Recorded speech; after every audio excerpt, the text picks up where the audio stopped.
On day 1, I spawned into the Black Forest as an impressive but small robot land shark with 10 hearts. Wow, look at me! Am I a robot? Am I a shark? What's the deal with my whole thing? While I was looking around and getting a sense of setting in myself, an evil scientist approached me. What you are is my greatest creation. Are you prepared to serve your ultimate purpose, carrying out my every wish and destroying all of my enemies? What? No, I don't want to do any of that. Too bad. That's the only reason you exist. To rebel against this purpose would be a fool's errand. Then I guess I'm a fool, but I'll never be evil, and I'll never work with you. Ha! Something must be wrong with your programming. A bug in your system. I'll have to exterminate it. You have 100 days to change your mind and come work for me, or I'll take you apart bit by bit myself and put you back together my way. I don't like the sound of that. I've got to get out of here. You can run, but you can't hide. I can track you wherever you go. You're my creation! I ran out of there as fast as my metal fins could carry me. While I was running, I ran right into an armored pillager. Oof, I'm sorry. Abomination! You must have been created by Dr. Evilson. I'll destroy you and save the overworld from his monstrous plans. Wait, but he didn't listen and started to attack me. Luckily, I was small enough to dodge and run away from him. So I've got Dr. Evilson to worry about, and the people who think I'm working for him. I'll have to find a way to get strong enough to defeat him before he reprograms me. And I'll need to make some friends who can look past my scary exterior and help me. This is gonna be tough!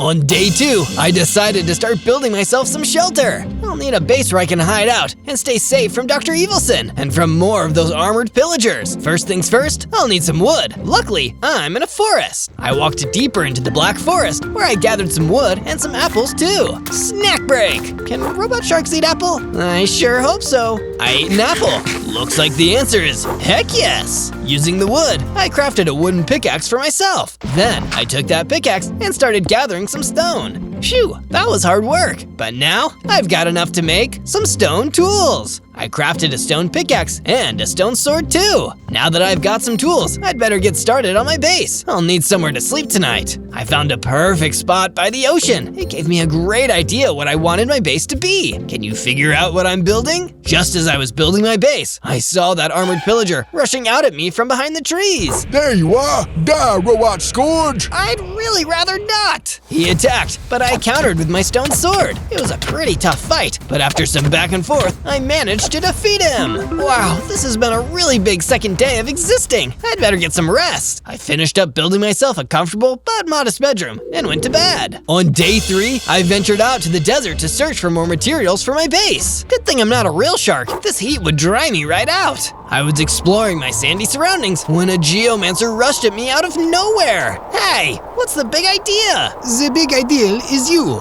defying the wishes of Dr. Evilson. I am a big fan of his evil scientific advances, and I don't take kindly to that sort of thing. Did he build you too? No, I'm just really into evil science. Why won't you accept your purpose? I don't want to be evil. I don't want to hurt anyone. But it's fun. See? He attacked me, but I dodged his hit. This isn't fun. Leave me alone. He attacked me again, and this time I wasn't able to dodge. He knocked me down. Uh-oh, I'm in real trouble here. A sudden gust of wind knocked the geomancer away from me. It sent him flying out of sight. Wow, what was that? I jumped to my feet, and I saw a wind caller standing in the distance. That was me, stranger.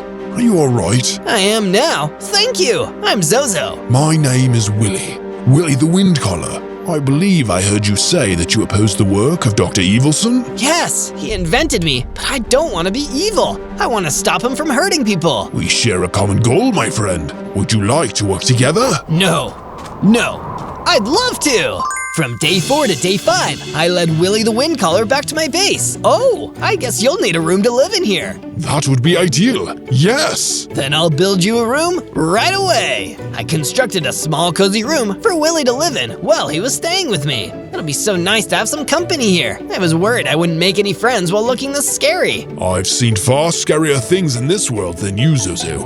I promise. That's unsettling, but also nice to hear. Anyway, you get settled in here. I'm gonna go gather some more supplies. I wandered back out into the forest nearby and started picking up some wood and stone so that I could add on to the base. While I was using my pickaxe to dig up some stone, an armored pillager jumped out from behind a tree and attacked me. Oh no, not another one of you guys! Oh yes, I know you destroyed my brother, and I've come here to avenge him. You're even more horrifying than he described. Rude, but we don't have to fight. You can just leave. Never! Stand and face me, coward! Okay, I guess. I drew my sword and fought back against the armored pillager. I had a bit more practice this time and was able to defeat him more quickly than his brother. Phew, I'm getting better at this. Oh, hey, looks like he dropped something. I took a closer look and saw that it was a potion of swiftness. Oh, I better take this with me. From day 6 to day 8, I continued gathering supplies for the base. I've got lots of building materials, but I feel like I'm missing something. What else do we need? While I was brainstorming, running the idea through the computer of my brain, I spotted a herd of lost sheep. Hey, do you guys belong to anybody? Do you need somewhere to live? The sheep didn't answer me, they just stared at me, so I took that as an answer. Follow me, sheep! I started to lead the sheep back to my base, but my path was suddenly blocked by Dr. Evilson. Uh-oh. Uh-oh is right. Have you reconsidered my offer? Will you join me and serve your purpose? My greatest invention? Nice of you to call me great, but I still don't want to do your bidding. Sorry to hear that. Guess I'll have to introduce you to my new friend then. Sure, I love to meet new people. Oh, I get it. Your friend is a weapon, right? No, well, yes. It's this mace. Come with me, or I'll smash you into scrap metal. He swung the mace at me, and I dodged and tried to fight back with my sword, but it didn't even leave a scratch. Uh-oh, I'm still not strong enough. I'd better get out of here. Before Dr. Evilson could attack me again, I ran out of there, leading the sheep with me. That was a close call, but at least I got these sheep. Then I built a little pen for them to stay in. From day 9 to day 10, I was feeling pretty down after running away from that fight with Dr. Evilson. I thought I'd be stronger by now, but I can still barely fight. Willie the Windcaller wove words of wisdom. Sounds like you're having a bit of a confidence crisis. I am Willie, it's true. I'm not sure what to do to get my spirits back up. Do robots even have spirits? I feel like they have to, because mine is kind of crushed right now. Don't be so hard on yourself. You've only existed for 9 days. It takes time to reach your full potential. I guess. Listen, I've got something that might cheer you up. I've been working on a statue as a gift for you. Come take a look. Sure, I love statues. I followed Willie and saw a piece of a statue that he had already completed. This is really cool. What's it gonna be? That's a surprise. I love surprises too. You really get me. If you think you can guess what the final statue will be, let me know down in the comments. If you're done breaking the fourth wall, I want to show you some base upgrades I made too. I added a lighthouse tower, but there is more inside. I followed him and saw a brand new kitchen right by the entrance. I even tested out our new comfy sofas. Upstairs, there was a storage room full of crates filled to the brim with veggies. Then he showed me a training room where I tested my fighting skills. There was even a nice new furnace area. Lastly, we went to the roof and hung out by another sheep pen. Wow, all these upgrades are awesome and super helpful. Thank you for doing all of this. Hey, don't mention it. I already did. From day 11 to day 12, I had a very strange dream. I could see Dr. Evilson working in a spooky laboratory, putting the pieces of an invention together. As he did, I realized I recognized it. The invention was me. Or it was me before I was activated and woke up in the Black Forest. This invention will be my greatest creation. The unstoppable power of a shark, the indestructible strength of a robot, and the ability to navigate all kinds of land. No one will ever stand in my way again. If anyone decides to defy me, or question me, or make jokes about me being a nerd just like they did back in high school, I'll just have my robot assassin take them out. I'll never face consequences for my actions ever again! Just as he finished building the robot in my dream, I woke up.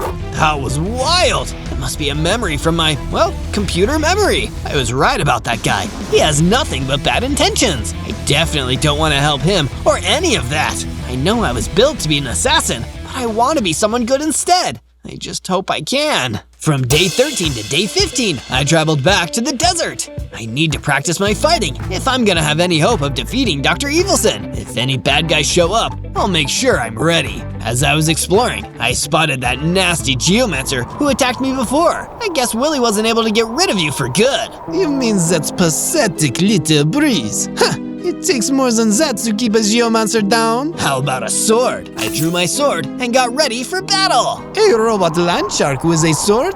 Now I've seen everything. Have you seen me kicking your butt? Cause you're about to. But fighting isn't just about making funny quips. I actually had to put my money where my robot shark mouth was. I charged at the geomancer and slashed him with my sword. This time, I managed to do some damage. Before long, I had won my victory. I did it! That was amazing! Hey, what's that beeping sound? My robotic body was beeping, like it was upgrading, and sure enough, it was! I grew bigger, got stronger, and my hearts increased to 24! Yippee! I cheered and fired a laser! Whoa, I'm a shark with a stinking laser beam on my head! I can't wait to see what happens next on my journey! From day 16 to day 19, I decided it was time to try and upgrade my gear. It's mining time! I yearned for the mine! I followed my heart and my built-in GPS system and located a mining cavern near my base in the Black Forest. I climbed down into the cavern and scoured the dark tunnels for something valuable. I happened upon a rich vein of iron ore. This is perfect! I was just about to start digging it up when I was ambushed by a zombified armored piglin. Yikes! Where did this scary thing come from?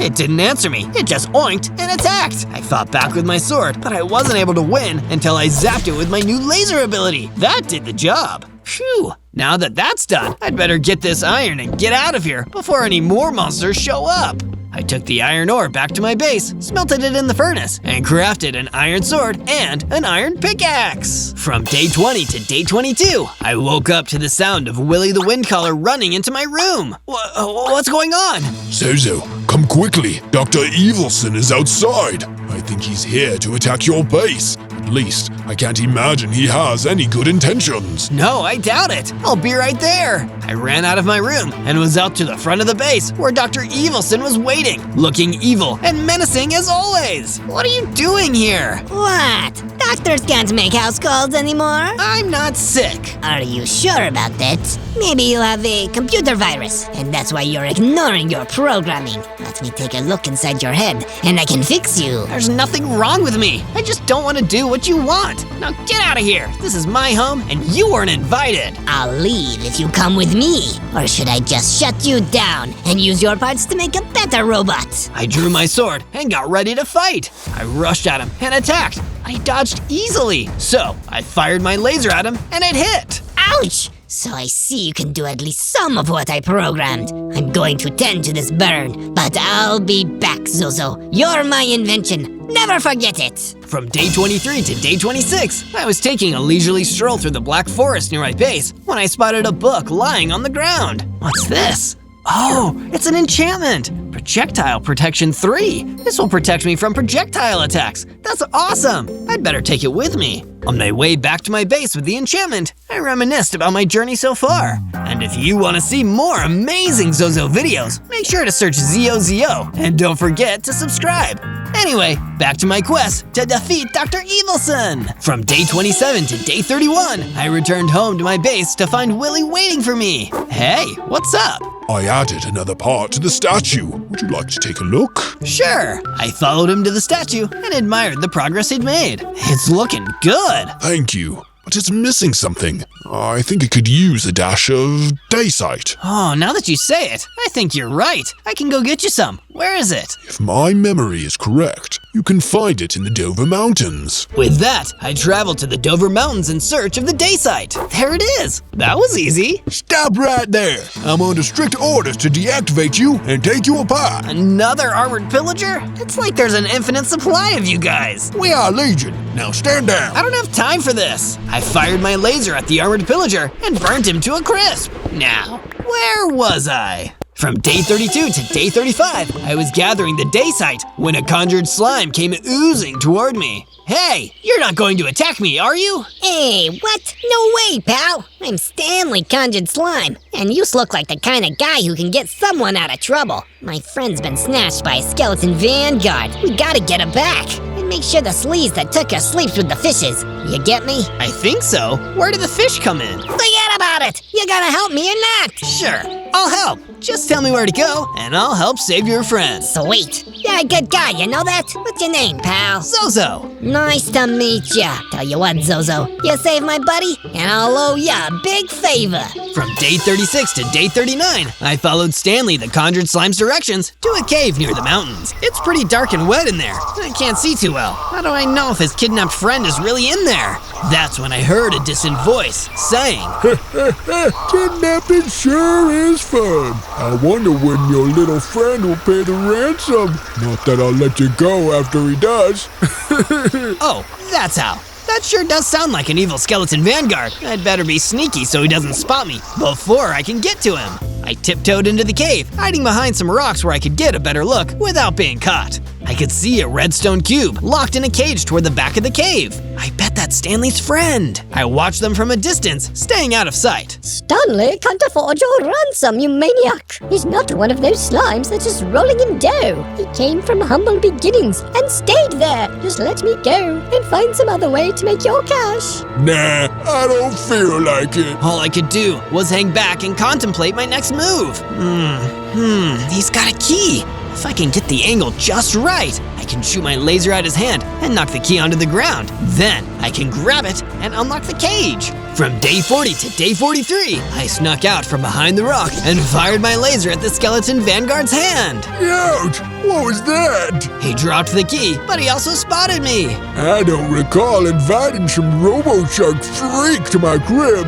Get lost. No can do. Her friend sent me to rescue her. Let the cube go. Don't wanna, and I don't do anything I don't wanna do. Well, that's about to change, because I'm pretty sure you don't want to lose a fight, and you're going to anyway. Tough talk from a metal fish. I fired another laser at the vanguard skeleton, then I rushed in with my sword and finished the fight before he could get a single hit in. Let's get you out of here. I used the key to unlock the cage, freeing the redstone cube. Gee, thanks. I took the redstone cube back to where I left Stanley the Conjured Slime. You're a gem, Stan. Thanks for sending this guy to save me. Stan took me aside afterward and made good on his deal. I owe you one, Zozo. Don't forget a favor. Well, if you ever have anything that could help me defeat Dr. Evilson, then I'd love to collect on that favor. You got it, kiddo. From day 44 to day 49, I said goodbye to Stanley Conjured Slime and his friend the Redstone Cube and traveled back home to my base. Willie, I'm back! Wonderful. I've awaited your return with bated breath. Did you manage to find the day site? Sure did. Is this enough? It's plenty. I'll get to work on the statue right away. Oh, I can't wait for you to see it when it's finished. Awesome! While he's doing that, I think I'll make some changes to the base. It could use a bit of sprucing up.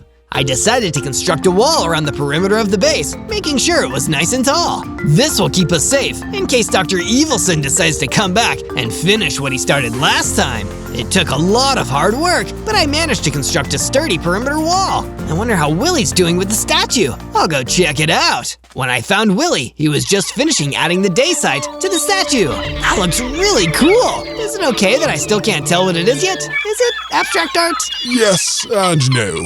Yes, it's okay, but no, it's not abstract art. I go for a more realistic style. You'll have to wait and see. From day 50 to day 53, I was napping on a sofa, but got interrupted by the sound of chaos outside of the base. I rushed to the front entrance to see a whole group of armored pillagers swarming the place. Behind them, Dr. Evilson was barking orders. Hey, I thought you guys hated Dr. Evilson. Yeah, but we love money, and it turns out Evil Scientist is a gig that pays really well. You'd really compromise your whole belief system for some money? Yeah, duh. Willie the Windcaller rushed outside to see what all the commotion was. Oh no! Zozo! We're being invaded! Oh really? I never noticed. Let me summon some wind to blow these jerks away! Willie was getting ready to call some wind when all of a sudden one of the armored pillagers snatched him and ran off into the woods. Willie, no! As Dr. Evilson disappeared, the rest of the armored pillagers closed in around me. But I was ready for them. I fought back with my sword and my laser until there were no more armored pillagers left. The victory gave me a huge strength and energy boost. My hearts increased to 50. I grew into a larger robot land shark and gained the ability to warp a short distance. Awesome! I what am I gonna do about Willy? Who knows what awful scientific stuff Dr. Evilson might do? From day 54 to day 57, I spent most of my time repairing all of the damage to the base. I had to patch up the perimeter wall. Those armored pillagers really made a mess, but it all looks like new again. Now, I need to figure out how to save Willy. Wait a second, I remember a certain conjured slime who said he owes me a favor. I traveled back to the Dover Mountains and wandered around until I spotted Stanley Conjured Slime. Hi, Stanley. Can I collect on that favor now? Hey, Zozo! Sure thing, buddy boy. What kind of favor you need? Got someone who's asking for a pair of cement shoes? I make shoes in my spare time. That's neat, but no. I need to rescue my friend from Dr. Evilson, and I wanted to get your advice on what I should do next. Really? That's your favor? Whatever floats your boat, I guess. Word on the street is, Dr. Evilson's got all kinds of high-tech weapons at his place. Guess you know that already. That diamond gear holds up pretty well against it. Pretty good stuff. Get yourself some of that, then mosey on down to the eroded Badlands. That's where the evil lab is. Thanks, Stanley. From day 58 to day 62, I listened to Stanley Conjured Slime's advice and traveled back down into my favorite mining cavern. Sure, it was the only mining cavern I'd been able to find so far, but that doesn't matter. Okay, let's gather some diamonds. Shouldn't be too hard, they're only really rare and valuable. I used my special robot vision to scan for diamonds, but I spotted something way stinkier and undead instead. A zombified fungus thrower was lurking in the dark. When it spotted me, it threw some fungus at me. Yuck! The stench was so bad, it poisoned me. I dodged by warping out of the way and shot a laser beam at the zombified fungus thrower, vaporizing it. Awesome! Hey, look what it was guarding. Diamonds and a bunch of iron. I dug up enough diamonds to craft a diamond pickaxe and a diamond sword. And with the iron, I was able to make a full set of armor. With this new gear, I'm definitely feeling stronger and tougher than ever. From day 63 to day 66, I was feeling really upset about Willy being kidnapped. I wish robot land sharks could cry. I really want to right about now, but I guess the water would rust my metal exterior, so I'll just have to find another way to express my emotions. I took a look at the statue that Willy had been building for me. I'm going to get you back, Willy. You're going to finish the statue. We'll finish it together. Make sure to subscribe so you don't miss any amazing Zozo videos. From day 67 to day 70, I set off toward the eroded Badlands on a mission to rescue Willy. I've got to find Dr. Evilson's secret laboratory, and fast. Oh, hey, there it is. I guess it's not that secret. Good news for me, though. I approached the entrance to the lab and spotted a huge armored pillager stationed out front. Looks like he's guarding the place. I don't think I can sneak past him, especially with how big I've gotten, so I'll have to fight my way inside. Hey, you. The robot talking to himself. You're not supposed to be here. Uh-oh, he spotted me. I fired a laser at the armored pillager, but he dodged. It was okay though, I had another plan. I walked over to him, drawing my new diamond sword, and attacked. With just a few swipes of my sword, I won the battle. Hold on, Willy, I'm coming. From day 71 to day 74, I entered Dr. Evilson's laboratory base. I just need to find the dungeon, or the jail, or wherever he keeps his kidnapped test subjects. How about I take you there myself? As a prisoner of the great doctor. How'd you sneak up on me like that? I tiptoed. Now stop asking questions. You can come with me willingly, or I can take you there in pieces. Third option, I kick your geomancing butt. How dare you? I don't geomance with my butt. While he was getting mad at me about the specifics of geomancing, I warped behind him and attacked with my sword. Hey,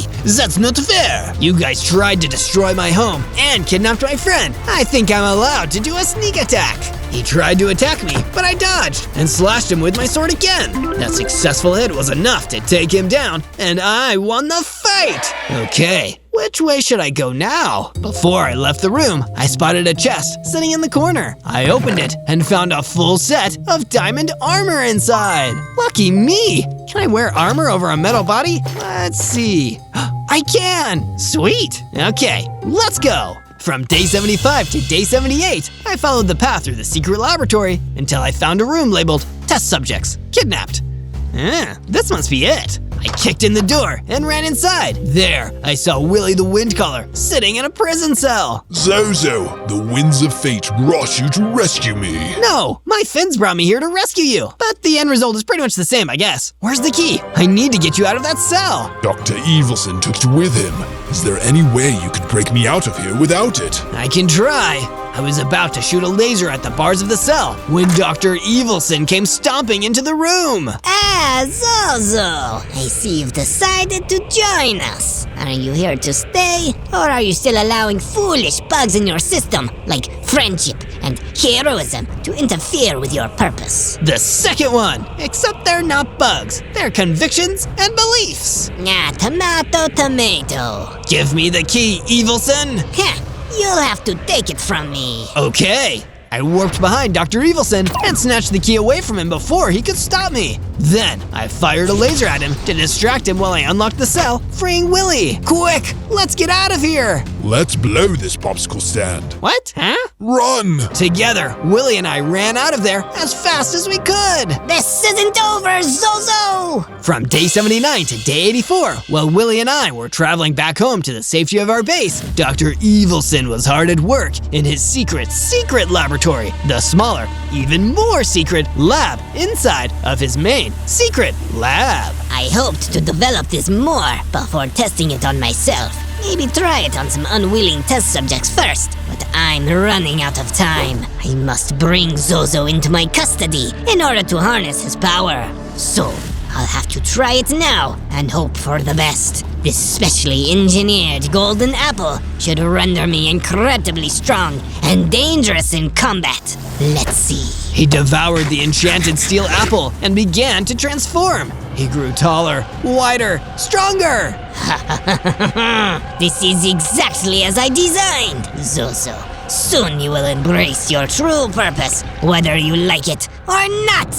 From day 85 to day 89, Willie and I made it back to our base. My statue! Is it alright? Or did those horrible armored pillagers damage it? No, it's okay. Nothing happened to the statue. Oh, good. I'm so glad. I almost forgot. I hid this away for you when Dr. Evilson's minions came. Let me get it for you now. Here. It's a fire aspect enchantment. You can enchant your sword and use it to set enemies ablaze. Incredible! Thank you so much! Anytime. You go ahead and try that out. I'll go finish up that statue. I've been looking forward to it ever since I was kidnapped. I enchanted my diamond sword with the fire aspect enchantment and the chestplate with the projectile protection I had from before. Then went to see how Willie's statue turned out. Wow, I can finally tell what it is. It's a fish! It is. I know you're a land shark, but also a robot. But I thought you might want to have a little bit of the ocean here with us anyway. I do! I love it! But even this amazing fish can't distract me from the dangerous battle up ahead. What can I do to make sure I defeat Dr. Evilson? Well,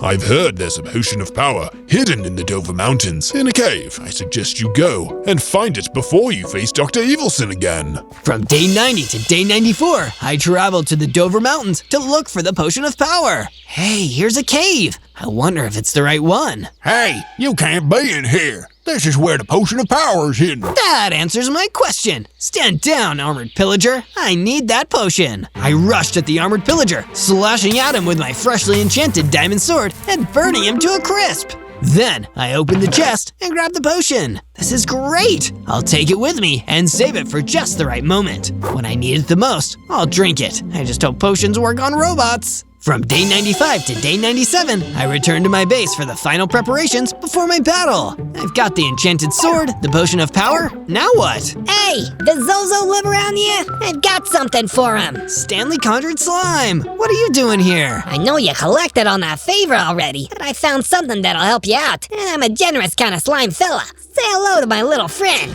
And by friend, I mean this full set of netherite armor. This is amazing! Thank you! Hey, do you need a place to stay? You're welcome to move in here. I could use a nice new place to live. Sounds great to me. Bada bing, bada boom. On day 98, I spent some time at my base, getting ready for my final battle. I felt like I needed to take a breath of fresh air, so I climbed to the top of my lighthouse tower. Only 2 more days until Dr. Evilson tries to take me apart and reprogram me. I can't let that happen. I just can't. I won't become something evil, no matter what. I know that I was meant to be a hero because I'm deciding to be one.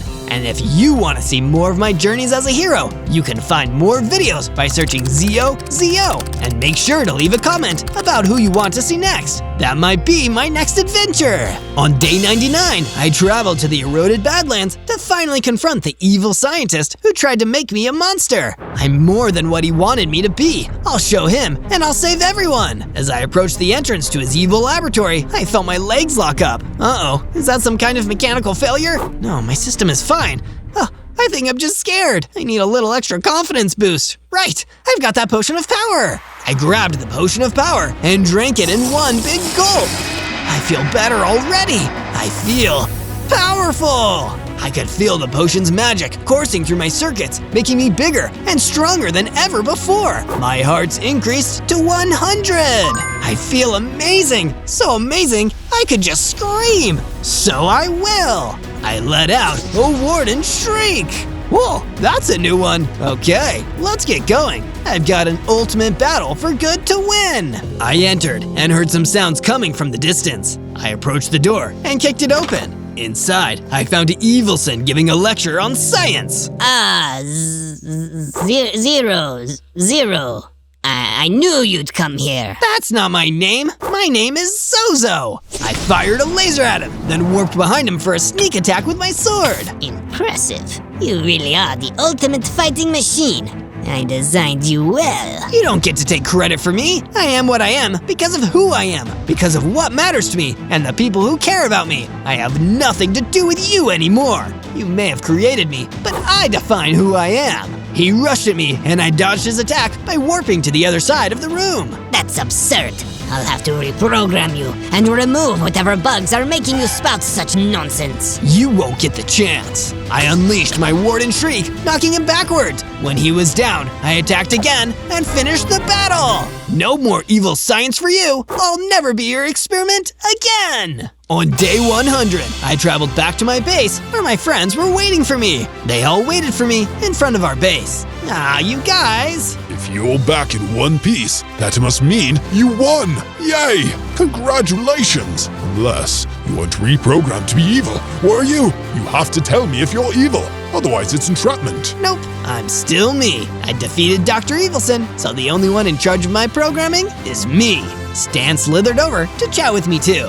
Hey, forget about it! By which I mean, no one's ever gonna forget what a great thing you did today, Zozo. Put her there. By which I mean, give me a hug, big guy. I know Dr. Evilson won't bother any of us anymore, but would both of you maybe still want to live here with me? You know it, buddy. Well, let's celebrate my newfound freedom with a great big party. Why the heck not? I'll bake a cake and Robot Land Sharks eat cake. I'm not sure, but I'm definitely gonna try. On day 1, I spawned onto the beach as a land octopus. Whoa! I have 8 legs and 10 hearts! This is crazy! I wonder what adventure I'll get up to! But my excitement was interrupted when I sensed a presence coming towards me with my heightened octopus senses! I saw a Vindicator chef coming towards me! Ah! Who are you? You don't know me? Well, I must say I find that rather hard to believe, for I am Victor Clef, the Vindicator Chef, the most famous celebrity chef in the overworld. Oh, well, hi then, Chef Clef. I'm Zozo. I'm excited to meet you. What kind of things can you cook? I can cook anything and everything. But right now, I'm feeling like calamari. That's meat from octopus. Oh no! I slithered away as fast as possible. Lucky for me, I was able to take advantage of my slippery octopus speed to escape certain doom. But I hadn't been able to fully escape yet. Some royal guards who worked for Victor Clef, the Vindicator Chef, came running after me, and with no weapons, all I could do was slither for my life. I was able to get out of there, but only barely. I need to find some way to defend myself, or I'm gonna go from a land octopus to an overpriced dish in no time. On day 2, I continued slithering across the beach. My run-in with that diabolical chef had left me exhausted, and sadly, it had also left me feeling really hungry. I don't want my hunger bar to fall any further. Time to sample the bounty of the sea. I slithered over to the sea, where luckily I was able to find a fishing rod just lying around. With that, I was able to catch some tasty fish and bring my hunger bar back up. That's more like it. Now let's put a roof over my head. I searched around until I found some trees and broke them down with my tentacles. I was able to make a wooden pickaxe and then mine down into the ground until I'd gathered enough stone to make myself a stone pickaxe and a stone sword. With the rest of my wood and stone, it wasn't hard to start building my beachside dream house, the perfect place for a land octopus like me to live. It's not much, but it looks cozy and easy to defend. And I'd need to defend it sooner than I thought. One of Victor Clef, the Vindicator Chef's minions, the Royal Guards, ran in towards me. Hey, there you are. The chef will reward me for capturing you. The great feast is only 99 days away, and it's our job to ensure he has all the ingredients he needs. I'll never be an ingredient for your evil boss. I swear on all 8 of my tentacles. We squared up and started to battle, and it turned out that 8 limbs are better than 4, because in the end, I defeated him. Nobody gets to cook me. On day 3, I slithered away from the beach and into the cold swamplands. Who knows what interesting resources I can find out here? I pulled out my fishing rod and tried to fish in one of the pools of swamp water when I heard thundering footsteps in the distance. Moments later, a giant squall golem turned up, ready to battle. You're one of the ingredients on Victor Clef, the Vindicator Chef's recipe list. Liz, there are even more people your boss wants to cook up? Yep, and they should be honored. They will find true purpose as one of the chef's delicious dishes. He's a genius. If you could taste the meal he's going to turn you into, you'd give yourself up now. I'm never ever gonna give up! Least of all to someone who wants to put me in a crockpot. Let's battle! But I may have been an overeager octopus because the squall golem was way tougher than I thought. I was losing a lot of fights and not doing much damage, so I needed to get out of there. As I was running away, I saw an armored piglin hop out of a hidden trapdoor. Quick, get in here with me. My mom always taught me to trust strange men hopping out of holes in the ground. I hopped into the trapdoor with the piglin, and we hid together as the squall golem passed above. You really saved my bacon there, armored piglin. The name's Patrick, and it's not just your bacon I'm looking to save. Victor Clef, the Vindicator Chef, wants pork on his menu, so I'm in just as much danger as you. And I guess we better stick together. There's safety in numbers. Come back to my base with me, Patrick. I've heard worse plans. From day 4 to day 5, I returned to my base with Patrick the Armored Piglin, my new friend and ally in our joint quest to not get eaten. Alrighty, time to build you a new room. So that's exactly what I did. I gathered up more wood and stone and started constructing a new bedroom above mine. Perfect for Patrick to rest his weary head. He seemed impressed with my work. Thanks for this, Zozo. Great work. If you don't mind, I'm gonna hit the hay for the rest of the day. It's been a long week. No problem, man. As Patrick went to bed, I started exploring the beach, hoping to find more interesting treasures. Instead, I found another little group of royal guards, and they were looking for a fight. Only 95 days until the grand feast. We can't let this sketchy cephalopod get away. What followed wasn't an easy fight, as guard after guard ran over to me, but in the end, I came out on top. I noticed that one of the defeated royal guards had dropped something too, a stack of javelins. Finally, a ranged attack. This is going to be so useful.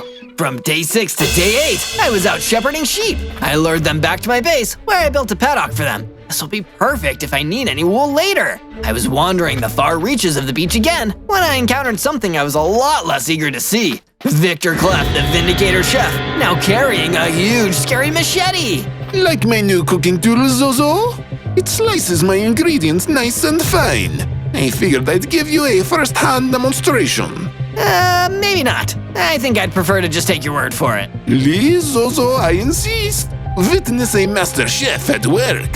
Victor lunged forward and gave me a slash with his machete, knocking off a bunch of my hearts. For a chef, he was so strong. Couldn't fight back. All I could do was slither away as fast as possible. You can run, but you can't hide, Zozo. You'll end up in my pot, one way or another. From day 9 to day 10, I returned to the base, feeling shaken by what a close call that last fight had been. Thankfully, I didn't have much time to dwell on my thoughts, because Patrick the Armored Piglin was there waiting for me. Zozo, you're alive!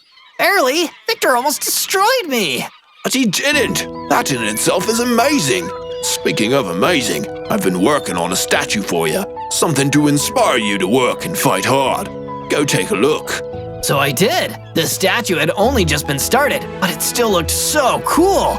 I couldn't tell what it was yet, but I couldn't wait to find out. What about you guys? What do you think? Tell me what you think it is down in the comments. But that wasn't all that Patrick had done while I was away from the base. He'd also built a storage room for us to keep weapons and supplies in. This is such an amazing upgrade. The base is really starting to feel like a true home. From day 11 to day 12, after all those days of construction work on the base, Patrick and I decided to relax together. What's the story behind Victor Clef, the Vindicator Chef? How did he end up so powerful? He was once an average vindicator, or so I've heard. But he had such a talent for cooking that people started doing favors for him in exchange for a chance to try his food. Yeah, I can see how that makes someone popular, but he's got a whole army at his beck and call. Royal guards, the squall golem, and who knows what else. That's because his cooking made him popular with the rich and powerful people. Lords and ladies, kings and queens, business people and military generals. He was so in demand that soon enough he was as rich and powerful as any of them. So that's how he became so connected. And I'm guessing the Grand Feast is where he caters to all these rich and powerful people? You guessed correctly. Anyone wants a seat at the table, and they want us on the plates. And we're gonna have to destroy Victor before the feast rolls around! From day 13 to day 15, knowing the dangerous scope of Victor Clef, the Vindicator Chef's evil plans, I knew that I needed to get stronger and settle some old scores. That's why I returned to the cold swamplands to take on the diabolical squall golem who was waiting for me there. Oh, there you are, little land octopus. You gave me the runaround last time. This time, I'll really turn you into squid rings. You said it yourself, squall golem. I'm an octopus, so that joke doesn't even make sense. Drat, you're right. Let's just fight. So we did. This time, though, I warmed him up with some laser-focused javelins before going in with my sword and fighting him with everything I had. It wasn't easy, but in the end, he was defeated and I was victorious. But it wasn't just a symbolic victory. I'd gained enough XP to level up and become a bigger, stronger octopus with 30 hearts. I also developed a new power, Invisibility Camouflage, a classic octopus power. This will come in handy against that evil chef. From day 16 to day 19, I decided it was time to give my weapons a level up. That's why I searched the beach until I found an underground mining cavern and slithered down inside. Oh, it's dark down here. Thank goodness octopi are used to slithering around in cold, dark places. After a few hours of searching, I found a vein of iron ore in the ground and used my stone pickaxe to dig it up. This should be enough iron ore to work with. But that's when I realized I wasn't alone in the mining cavern. There was a fungus thrower down there, and you'll never guess what he was doing. That's right, he was throwing fungus. Gross! I won't let you get away with this! I returned fire with my javelins until the fungus thrower was defeated. I retired to my base after that, using the furnace to smelt my iron ore into ingots and build a brand new iron sword and iron pickaxe. Soon I'm gonna have more weapons and tools than I have tentacles. From day 20 to day 22, I woke up with Patrick the Armored Piglin standing in my bedroom. Zozo, Victor Clef the Vindicator Chef, is standing right outside our base. Oh no, am I having a night terror? No, Zozo, you're having a day terror. Get up before he runs in here and annihilates us both. Didn't leave much up to interpretation. I slithered out of bed, grabbed my sword, and turned invisible. I snuck outside to get the jump on Victor. I saw him standing there, right in front of the base, his machete looking as shiny and deadly as ever. I needed to be really careful, even though I was invisible. That Zozo has got to be around here somewhere. I smell fresh seafood, but I can't see him anywhere. And now was my chance. It was time for a sneak attack. I ran up behind him, turned visible, and struck him with my sword. He seemed surprised by my attack, and I hit him again before he could even hit me back. You slippery little molluscule! The battle was on. Victor was still extremely tough, but this time I was a little more ready to face him. By the time he stepped away from the fight, he looked worn out. This isn't the best use of my time. I'm going to go and prepare other dishes. I'll come back for you later, Zozo. I'll serve you fresh. Victor ran off after that. I was amazed I'd survived, but now I also knew there was hope for me, a lowly land octopus, to defeat the deadliest chef in the land. From day 23 to day 26, I was walking around the beach by my base when I spotted something in the sand. Hey, what's this? I took a closer look and saw that it was a shield of the deep. Wow, this is pretty snazzy. It must have washed up on shore. I'm so lucky. I picked up the shield and tried it out. Shield is amazing. I can't wait to try it out in a real fight. As I was walking back to my base with my new shield, I saw something written in the sand. Z-O-Z-O. Hey, that's me! That reminds me, if you want to see more of my adventures, you can find them by searching Z-O-Z-O. From day 27 to day 31, I woke up to the sound of Patrick the Armored Piglin in my room. Zozo, I've been working on the statue. Come take a look. I followed him to the statue and admired the progress he'd made. This looks great! I can't wait to see how it turns out! Thank you. I can tell it's missing something, but I'm not sure what. What if you added some gold?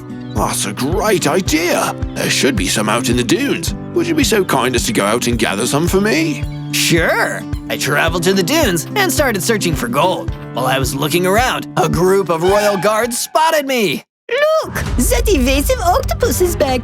The grand feast approaches. We can't let him get away this time. Told you before, I'm not gonna be a dish at your feast. I just need some stuff for a statue. You can come willingly, or we can throw you into the pot ourselves. Or third option, I do this. I charged at the guards and attacked with my sword. They weren't ready for me to be so bold, and it gave me the advantage I needed to win. From day 32 to day 35, I was happy to begin another day where I wasn't somebody's meal. The feast getting closer, they're gonna be more desperate to catch me. I'll need to be on guard and do everything I can to get stronger. Excuse me? I know you're talking to yourself right now, but could you maybe help me out? I looked, and there was a poisoned anemone in front of me. Oh, sure. What do you need help with? Someone working for Chef Clef kidnapped my friend, the killer bunny. He said something about making her into rabbit stew, and I'm so worried. I'm not much of a fighter, so I'd really appreciate it if you could lend a tentacle. Heck, I'll lend all 8. Show me where to go. From day 36 to day 39, I followed the poison anemone's directions and listened for the sound of a killer bunny in danger. I ended up outside of a small base further along the dunes and stopped when I heard a terrified voice coming from inside. Help! Somebody help! I turned invisible and snuck inside. There, I saw a strider, keeping the killer bunny locked up in a cage. So I snuck up behind the strider and turned visible just in time to strike him with my sword. Ouch! Where'd you come from? Never mind. An octopus and a rabbit will surely get me an invitation to the great feast. All this for a party you're not even invited to? That's pretty sad, buddy. Shut up. You're the sad one. From day 40 to day 43, I continued my fight with the strider. He lunged at me, but I countered with another attack. And before long, he was knocked down for good. Bunny, I'm here to help. I grabbed a key off the ground and unlocked the cage. Thank you so much. I thought I was going to wind up as somebody's soup for sure. Not on my watch. I'm on that ingredient list too. We've got to stick together so we don't end up on a plate. Your friend sent me. Come on. I led the killer bunny back to the poisoned anemone, and he couldn't have been happier. Here, I want you to take this potion of healing as a thank you. I spent so much time being poisonous, it's given me a real talent for making healing potions. You wouldn't believe how much they come in handy. Thank you! You both stay safe. Watch out for Chef Clef and his goons. From day 44 to day 49, I finally managed to gather some gold after my side quest was complete. So I headed back to my base to give Patrick the armored piglin everything he needed to finish the statue. Patrick, I've got your gold. Thank you so much, Zozo. We'll get right to work. Well, Patrick's working on the statue. Maybe I should start a project too. Oh, I know. I'll build a perimeter wall to keep the base safe, in case Victor Clef, the Vindicator Chef, tries to break in and cook me up again. I built a huge wall around the perimeter of the base, and when I was finished, I took a step back and admired my work. Awesome! I definitely feel a lot safer now. I wonder how it's going with Patrick. I headed back over to check out the statue, and the gold really added a lot to it. This looks great, Patrick. Nice job. Can you tell what it is yet? Not yet, but there's definitely something familiar about it. I can't wait to see how it looks when it's done. I'm almost there. From day 50 to day 53, I was starting to feel nervous. We're halfway to the great feast, and I'm scared that Chef Clef is going to try something sneaky. I'm sure he and his goons are starting to get desperate. Just then, Patrick, the armored piglin, ran to my room to confirm my fears. Zozo, there are a bunch of royal guards breaking through the perimeter wall. Oh no, is Chef Clef with them? No, but he's nearby. I can hear him yelling orders to all of them. So he won't even face me himself. That cowardly so-and-so. I charged out of my room, and sure enough, there were royal guards storming my home. Grab the piglin, then get the octopus. No, get away from him! I tried to stop the royal guards, but a whole bunch of them attacked me to keep me busy, while one grabbed Patrick and dragged him away. I'll come save you as soon as I can, I promise. The royal guards closed in around me, but I fought back, taking them out one by one. When I finally finished, I grew into a bigger octopus. My hearts increased to 50, and I realized I had a new ability. Whoa, I can shift shape now. You watch yourself, Chef. I'm going to get my friend back. From day 54 to day 57, I went into my room and thought about what just happened. What should I do? I need to figure out a way to get Patrick back. If only I knew someone who had dealt with a kidnapped friend before. Wait a minute! I do know someone! That poisoned an enemy! I don't have much time to waste. I need to go to the dunes now! I ran to the dunes as fast as my tentacles could carry me and stopped at the poisoned enemy's home. Hello? It's Zozo! I need your help! Oh, Zozo, welcome. Anything for the octopus that helped me get Bunny back? Chef Clef kidnapped my friend. I think he wants to turn him into bacon. I have to get him back. Yikes, that's terrible.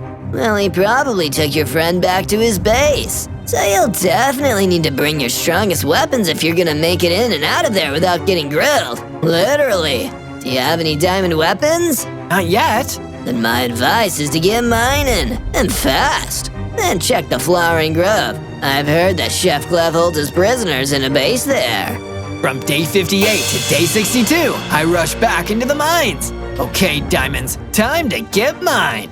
So anyway, I started mining, and I kept digging until I saw something sparkly. Yes, diamonds! I dug up all the diamonds and was getting ready to carry them back to my base when a spider suddenly crawled out of the shadows and bit me. Hey, back off, creepy crawly. I thought us 8-legged freaks could stick together, but I guess not. Spider didn't answer. He bit me again. Come on, I guess I'll have to squash this bug. I attacked the spider with my sword and managed to defeat it pretty quickly. Can't let a spider slow me down while I'm trying to get ready for a rescue mission. I took the diamonds back to my base and used them to craft a diamond pickaxe and a diamond sword.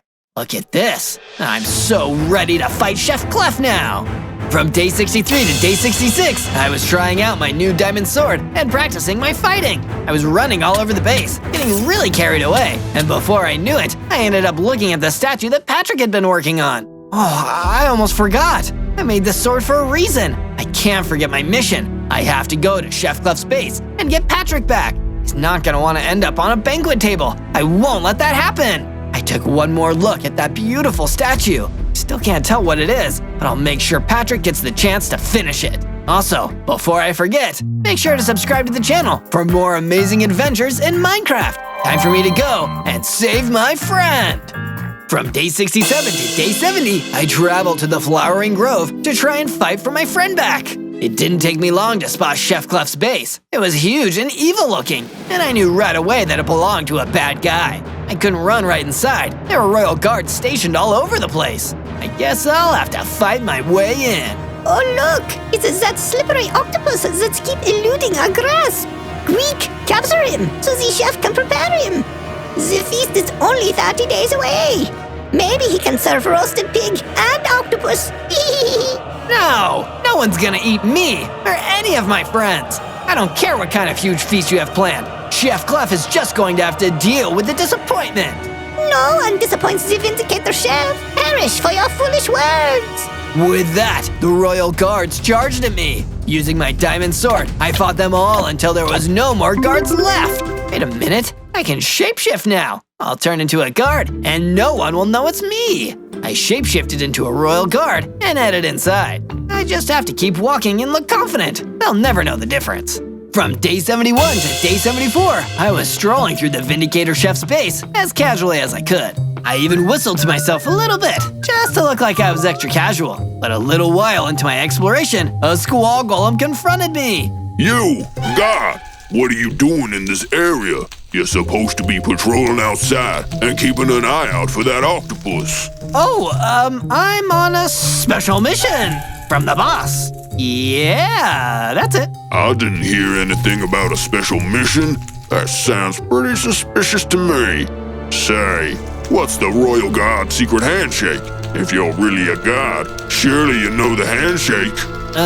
It's a big thumbs up. Intruder! Intruder! A squall golem attacked me, and I shifted back into my true shape. I knew it! You're that octopus! I may not be a real guard, but I still can fight.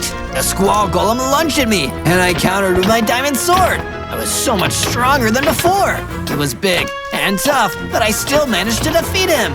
That was a close one. I hope nobody hurt him. As I was getting ready to leave the room, I spotted a chest. Ooh, what's in here? I opened it up and found a full set of diamond armor. Hey, this matches my sword, and it'll protect me. Functional and fashionable. Help! Help! Somebody help! Patrick, you must be in here. I turned invisible and followed the sound of Patrick's voice. From day 75 to day 78, I snuck into the next area of the base, using my invisibility to stay out of sight. I found myself in the chef's kitchen, and there, in a cage in the corner, was Patrick the Armored Piglin. Oh no, it looks like he's getting ready to cook Patrick. Let's see, how should I prepare you? Barbecue pork, bacon, sausage? Why stop at just one way? You've got a lot of meat on your bones. I can make all three. Please, don't eat me. I'm afraid it can't be helped. I have a lot of people to feed at my feast, and I have a reputation of culinary excellence to uphold. Some sacrifices must be made. You don't get to be a world-famous celebrity chef without them. You know the expression. If you want to make an omelet, you have to break a few eggs. In this scenario, you're one of the eggs. At that moment, I turned visible again and drew my sword. He's not an egg, he's my friend! Oh, Zozo! How nice of you to deliver yourself straight to my kitchen. Good news! I've decided to upgrade you from appetizer to main course. While he was gloating, I attacked, knocking the chef back. While he was recovering from the hit, I quickly unlocked the cage and set Patrick free. Run, Patrick, run home! I'll meet you there! Thank you, Zozo. Be careful. Patrick ran out of the room, and I turned back to the Vindicator Chef to continue our fight. But when I looked, he was gone. Hey, where'd you go? We weren't done fighting. Could hear his voice coming from another room. Oh, we'll fight again, Zozo. And next time, it'll end with you on a serving platter. From day 79 to day 84, I ran out of the Vindicator Chef's base and started my journey home. Meanwhile, in his back room, Victor Clef, the Vindicator Chef, was whipping up a new culinary creation. It wasn't a dish this time, but a potion. This may not be my most delicious recipe, but it will bring me a truly tasty victory. Potion of strength. Let's see how you do. He drank the potion and became larger. He flexed his new muscles and cackled evilly. I'd like to see you try and defeat me now, Zozo. With this new power, there isn't an ingredient in the land who can escape me. I'll cook anything and anyone I please. From day 85 to day 89, I arrived back at my base. When I got there, Patrick was waiting for me. You did it, Zozo. You saved me. You're amazing! Thanks for saving my bacon back there. Of course! You're my friend! But the fight isn't over! Victor Clef, the Vindicator Chef, got away from me before I could try to finish the battle. I don't know what he's planning next. Me neither, but I do have something that I think can help you. On my way out of the base, I found this book. It contains a fire aspect enchantment. You can enchant your sword and use it to set fire to a target. Let's see how the chef likes being cooked for a change. Awesome! I'll try it out! While you do, I'm gonna finally finish that statue. I used my fire aspect enchantment to enchant my sword, and it worked great! By the time I was done, Patrick was finished with the statue, so I decided to take a look at it. Wow, it's amazing! Can you tell what it is now? Yes, it's an octopus! Thank you, Patrick! I love it! I hope that the confidence from this octopus statue and the power of your new enchanted sword give you the strength to defeat the Vindicator Chef. The feast is getting closer and closer, and we have to be ready. What else can I do to get ready? I've heard there's a potion of power hidden out in the dunes. The area is protected by royal guards, but I know you can beat them and get inside. From day 90 to day 94, I followed Patrick's instructions and traveled to the dunes. Once I was there, all I had to do was look for the cluster of royal guards, and then I knew I was in the right place. Infernal octopus! You won't get away from us this time! Well, I've gotten away every other time, so I think my odds are pretty good. They didn't like that very much, and they charged at me to attack. But I set them ablaze with my newly enchanted sword and burnt them all to a crisp. I hope the chef likes his guards well done. There was no one around to hear my hilarious joke, but I laughed at it anyway. Next, I headed into the building and looked for that potion. Chest! I bet it's in here! I broke the chest open, and I was right! There was a potion of power inside! Can I drink it right now? No, I'd better wait until I really need it. This will be my secret ingredient. From day 95 to day 97, I traveled back to my base. The feast is only a few days away. I'm running out of time to prepare. Let's see, I've got the enchantment on my sword, I've got a potion of power. What else can I do to make sure I'm ready? Just then, I heard someone at the entrance to my base. Uh-oh, I wonder who that is. When I went to check, I was happy to see that it was the poison anemone. Zozo, I've heard you're getting ready to take down Victor Clef, the Vindicator Chef. I want to help. Really? But you're safe from him. He doesn't want to cook with the poison anemone. You'd make his dinner guests sick. That may be true, but he's targeted my friends. Once you go after people I care about, that gets me pretty steamed. No pun intended. So I brought you this. I never had much use for it, but I bet a warrior like you could get a lot out of it. I wasn't sure what to expect, but my jaw dropped when he produced a full set of netherite armor. Whoa, this stuff is really rare. Is it? I don't know much about fighting. I'm an anemone without many enemies, you see. But I'm glad. If it can help protect the creatures on the chef's ingredient list, then I know I've done my part. Bunny would be hopping mad at me if I didn't contribute something, and I'd be pretty mad at myself too. Well, you've helped a ton. Thank you. For a poison anemone, you're really nice. Well, even though I'm poisonous, I try not to be toxic. Good luck, Zozo. On day 98, I spent the day getting all of my gear together. I had my netherite armor, my sword, my potion of power, and all of the strength and encouragement I got from my friends. I feel like I finally have everything I need. The only thing left to do now is get back to the Vindicator Chef's lair and put a stop to this. Only 2 days until the feast, and the only thing I want to be served is justice. As I was about to leave, I couldn't help but feel like I was forgetting something. Oh, I know! Don't forget to search for more Zozo videos, and leave a comment about who you want to see me play as next. On day 99, I made my journey to the Flowering Grove, back to the lair of Victor Clef, the Vindicator Chef. No guard outside. Guess I finally defeated all of them. I don't know what's waiting for me inside. I think now is the moment for my secret ingredient. Let's see how much power this potion really has. I grabbed the potion of power and drank every last drop. Whoa, I definitely feel it! Immediately, I started to transform into an even bigger, stronger, tougher octopus than before! I'm huge! And my hearts have increased! I have 100 now! Okay, it's time to go in! Feeling powerful, I let my tentacles carry me inside the base! No shape-shifting or invisibility this time. I want the chef to see me coming and know what he's up against. I found him in the kitchen. Whoa, he looks a lot bigger than last time. Good thing I'm much bigger too. Well, look at you. I guess I'll be serving very generous portions of octopus as a feast tomorrow. No one's going to be eating anything except for you and this humble pie I'm about to serve. I'm not familiar with that particular cuisine. It's an expression. It means I'm gonna kick your butt. The Vindicator Chef lunged at me, knocking me back, but my new armor protected me from taking any damage. Now, it's my turn. I drew my sword and used the fire enchantment, setting the Vindicator Chef on fire. Ow, ow, ow, you cut that out. It's not fun being cooked, is it? You can't do this to me. I'm famous. I'm a celebrity. I don't care how famous you are. You can't keep hurting people, especially not my friends. He tried to attack me again, but he was too weak now, and in just one more hit, I finally managed to defeat him! On day 100, I traveled back home. Can't believe I did it! Everyone is safe now! When I arrived home, I saw that Patrick was throwing a big party for me. First, I spoke to Patrick. Congratulations, Zozo. I knew you could do it. And then, the poison anemone. You saved the day! You saved everyone! What are you gonna do now? Honestly, all that fighting worked up a pretty big appetite. I kind of feel like having a feast.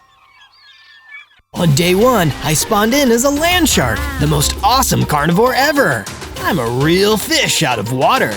I've got 9 hearts from the start because sharks are naturally born tough. And even though I'm tiny, I still have a bite.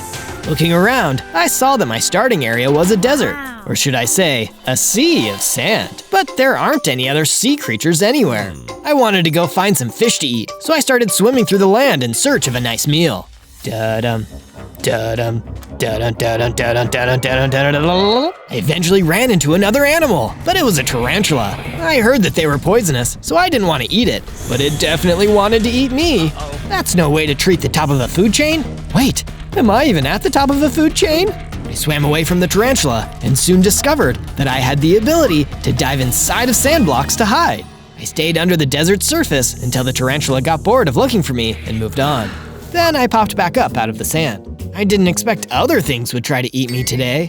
While I was thinking, a coyote tried to snack on me too. It took off a few hearts, but this time I fought back. As I expected, my bite packed a real wallop. I celebrated my win by chowing down on some coyote meat. It wasn't that tasty, but at least it kept my hunger meter full.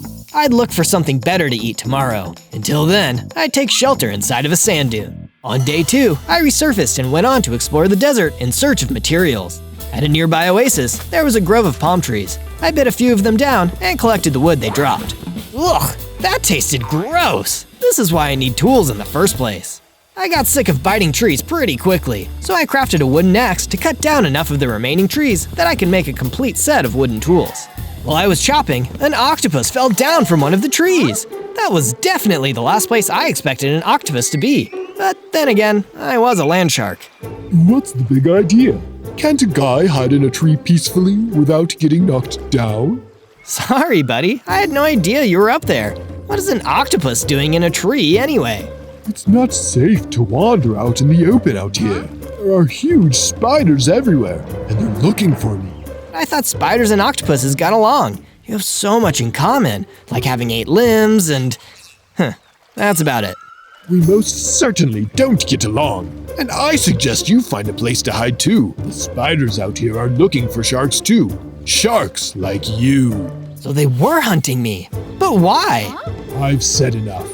I need to find a new place to hide. Good luck. The octopus ran away, but not before dropping some healing potions. He must have been prepared for the worst. I felt a little bad about taking them, but if he hid well enough, he wouldn't be needing them. On day 3, I decided to make the desert oasis into my base. I may have been able to swim on land, but having a source of drinking water around was never a bad idea. So I started chopping away at the rest of the palm trees to clear out an area where I could create my own personal retreat. Suddenly, a wild emu came bounding across the desert towards me. It was surprisingly fast and aggressive, but I was hungry, so that didn't stop me from taking a bite. The bird's attacks did a bunch of damage, so I was grateful for my higher starting health. Emus are trouble. If only I had heavy artillery. A couple bites later, and the emu was defeated. It also dropped a delicious golden drumstick. That looks yummy. I gobbled up the drumstick and felt myself begin to change. I became a bigger shark, and my bite damage increased to be as strong as an iron sword. My already great number of hearts also increased to 17. I tried my ability to dive into land on the grass blocks and found that I could now dive into those too. I bet this works on all kinds of blocks now. Now I can explore the terrain safely. I spent the rest of the day constructing my resort. It was made out of the palms I chopped down earlier. I also added a room for myself. To protect myself from mobs, I decided to also include a fence that surrounded the entire resort. On days 4 to 5, I went out to catch some rabbits to keep at the base for a steady food supply. I was a carnivore after all. I spotted some hanging around by some cacti, but a tarantula scared them away. Didn't the octopus say that those tarantulas were looking for me? I decided to get to the bottom of this and confront the spider directly. I hid and waited until he got close, and then I popped out of the ground to ambush him. I gave him one bite to show him I meant business, and then I gave him a piece of my mind. Hey, what do you want with us sea creatures anyway? The tarantula was startled by my ambush, but chuckled like he was remembering a secret. You'll find out soon enough, taste a shark. Sous Chef has promised us tarantulas a bowl of her famous soup if we bring a land shark to her. Sous Chef? Who is that? You mean you don't know? She's only the fanciest and most renowned chef in the entire world. Her seafood cuisine is legendary, and very soon you are going to become a part of it. But I'm not a seafood. I'm a land shark. Then let's see if your flavor is the same. The tarantula struck back with a bite attack that left me poisoned. I was taking gradual damage to my hearts from the after effects. That's one lousy status condition. I need to finish this quickly. My enhanced bite did the trick. A couple of those were too much for the tarantula, and he was no more. That's what you get for poisoning me. Even after the fight was over, I was still affected by the lingering poison damage, but thankfully, I had enough hearts remaining to wait for it to wear off. The total was way more damage than I was expecting. I even had to use a couple of healing potions I got from the octopus. I was lucky I took that tarantula by surprise. If he had ambushed me instead, that could have been it. I returned to the base to wait for my heart meter to regenerate. On days 6 to 8, I searched a nearby forest for some materials to craft an antidote to tarantula poison. I had a feeling that yesterday wouldn't be my last tango with those spiders, and I wanted to be prepared for next time. I found a patch of some plants with healing properties, which I could use to replenish my potions, but they wouldn't be able to neutralize the poison itself. I don't like it, but I think I need to capture a tarantula and study the poison. After that, I started flopping my way back over to the desert I'd made my home. I made my way across the dunes until I saw a tarantula, then I dove under the sand to hide. It didn't seem to notice me, so I waited for an opportunity to strike. But just then, another mob swooped out of the sky and attacked the tarantula. Whoa, what is that thing? It was a tarantula hawk, the tarantula's natural predator. It looked really tough, but it was distracted because it was fighting the tarantula. I emerged from the sand and took the tarantula hawk by surprise. The fight was won before it even began. Sharks are problem solvers. The tarantula hawk dropped something that would solve my poison problem, a rare poison resistance potion. I ate the whole thing in one bite. Hooray! With this, I won't take any extra damage from the tarantula venom. On days 9 to 10, I explored some nearby hills, which I could mine for stone and other sturdy blocks that couldn't be found in the desert. I had fun trying out my dive ability on a bunch of different surfaces. While I was diving, I fell into an area where a lot of carrot plants were growing. I'm going to take these and replant them at my base. Those rabbits will have to eat something before I eat them. As I was pulling up carrots, I felt like someone was behind me and turned around. It was a girl. She was dressed as a chef and carrying a really big knife. I hoped it wasn't who I thought it was. I, sous chef, have found myself another shark. And I thought the only ingredients out here were carrots. Oh no, it's exactly who I thought it was. See ya. Wait, come back. Eh, sharky. Even though I was bigger, I was still just a fish. And a fish doesn't pick a fight with a chef. It never ends well. I swam as fast as I could until I lost her, and then I dove into the stone. For some reason, it was trickier this time. That's when I realized there was another shark trying to hide. Unlike me, this guy was a hammerhead shark. I bet building stuff is really easy for him. Boy, am I glad to meet you. I thought I was the only shark left. So did I. If you don't mind me asking, do you know where all the other sharks went? That sous chef you just saw has been rounding up our kind and turning us into soup for her restaurant. Soup? Oh no, I hate soup. And I'd hate being in it even more. She must be stopped. On days 11 to 12, my new hammerhead friend and I went back to my base. I made him his own room to make him feel right at home at my aquatic animals resort. Because stairs are really difficult to climb for finned boys like us, I decided to build in some pillars that we could use to swim up and down between levels. I was out getting more material when I was attacked by a giant snake. Let's hope my poison resistance works against snake venom too. The second it sunk its fangs into me, I was badly poisoned. My hearts were reducing quickly, so I ran back to base and started working on a new way to counter the venom. I knew that honey could help with curing poison, so I went and found a hive of desert bees, which I carefully transported to a safe location near my base. Now I have all the honey I need to avoid getting sick. I went back to fight the giant snake, and thanks to the honey and my healing potions, I was able to outlast it in a battle of bites. The snake dropped a rattle when it was defeated, and I had a feeling this was the key to building my poison resistance. I combined the rattle with some of the flowers and honey I had collected earlier and crafted an extra strength poison resistance potion. I drank it immediately. I'll bet I can become immune to all poisons if I keep making potions like these. On days 13 to 15, I was fast asleep in my shark bed when I remembered something from long ago, before I was even a baby land shark. It must have been a memory from a distant land shark ancestor. Back then, all of us land sharks swam through the desert together in a big group, or a shiver of sharks. There was always plenty to eat, and we always shared with each other. But one day, an army of tarantulas showed up and started capturing the sharks in their sticky spider webs. They dragged my ancestors to a huge cooking pot where sous chef was waiting. Très bien. With this latest haul, I'll have shark fin soup to serve in my restaurant for years to come. She was talking to an even bigger spider next to her, who appeared to be calling the shots for the tarantulas. Boss, when do we get some of the soup? You'll wait your turn. The other humans will get to sample my cooking first. Then maybe your spiders can have a chance. Okay. Whatever you say, boss. Now, let's get cooking. I woke up from that terrible nightmare before I saw all the land sharks go into the cooking pot. That would have been far too scary for me, no matter how tough of a shark I was. How horrible! Now I know why there are so few of us land sharks left in the world.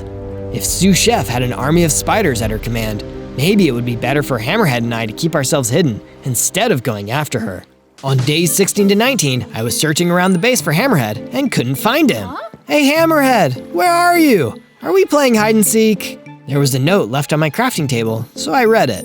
Dear Zozo, I'm going hunting for some more food. If I don't come back before tomorrow, it probably means that I'm in trouble. Please come looking for me. You're the only friend I have in this world. So that's where he is. He's in trouble.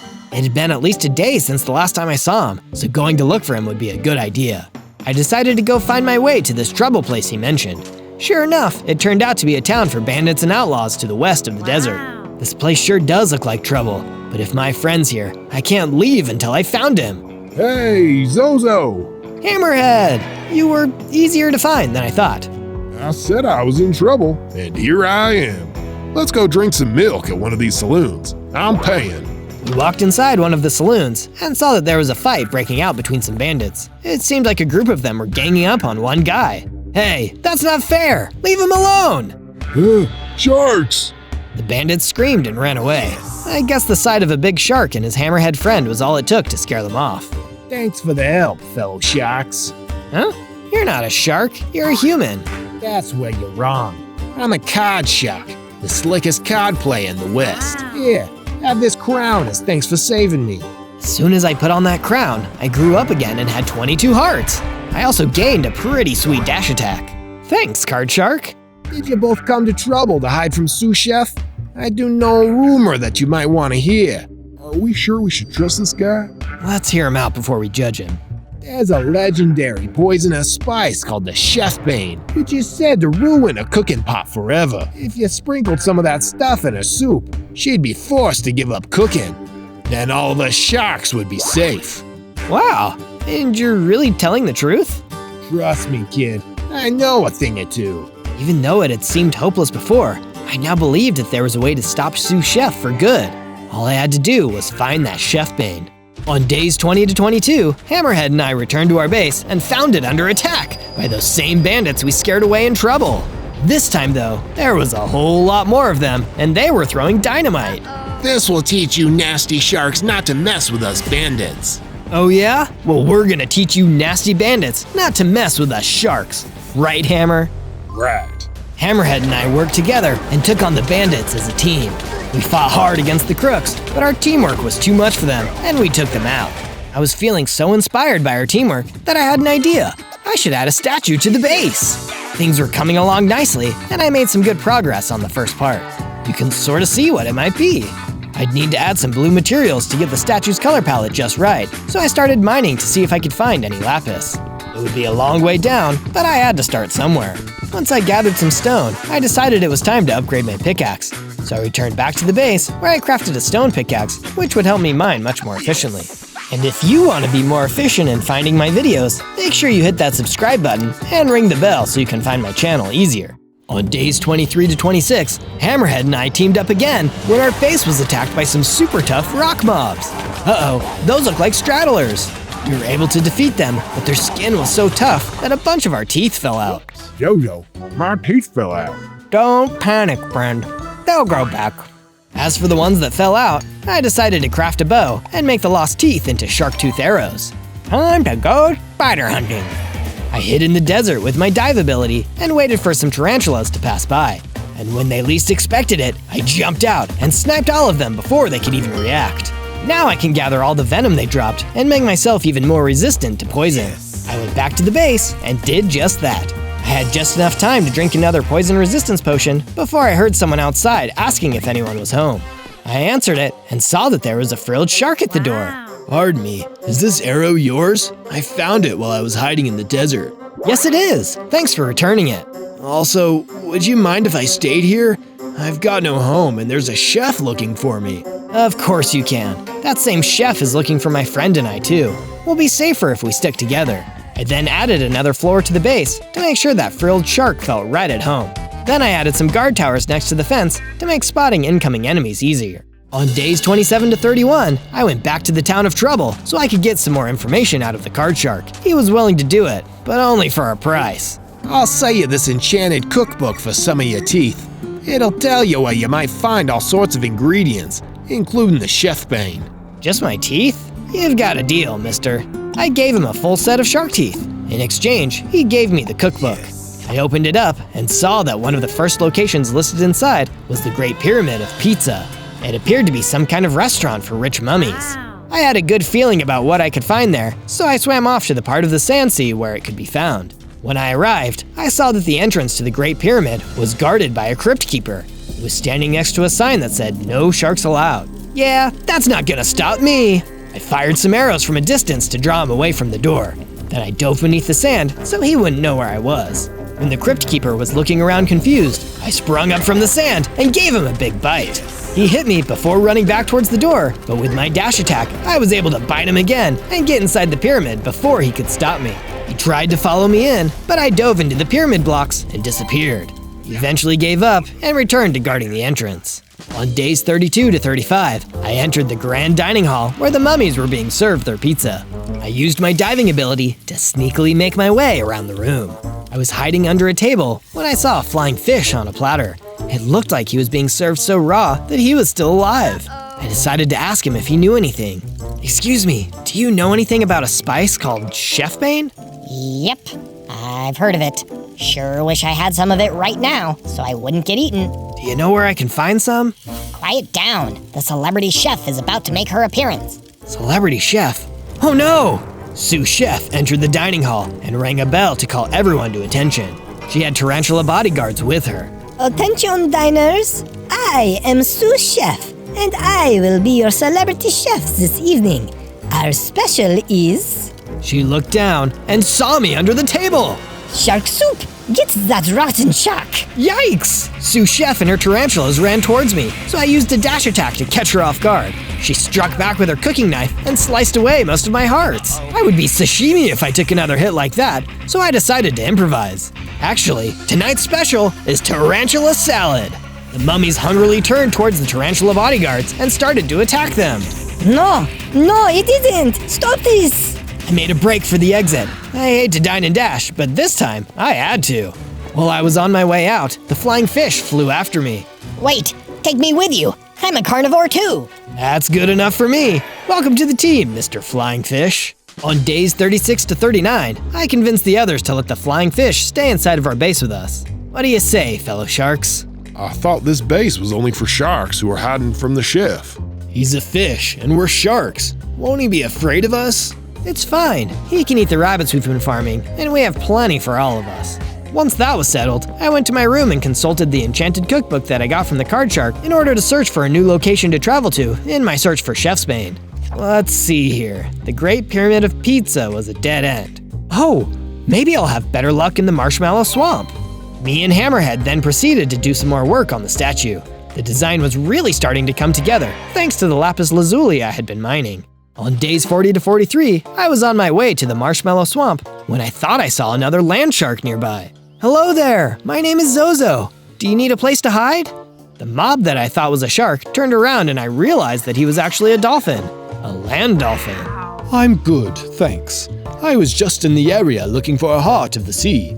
It's a kind of treasure usually found in the ocean, but for some reason, they can also be found on land in this place. It's pretty odd, said the land dolphin to the land shark.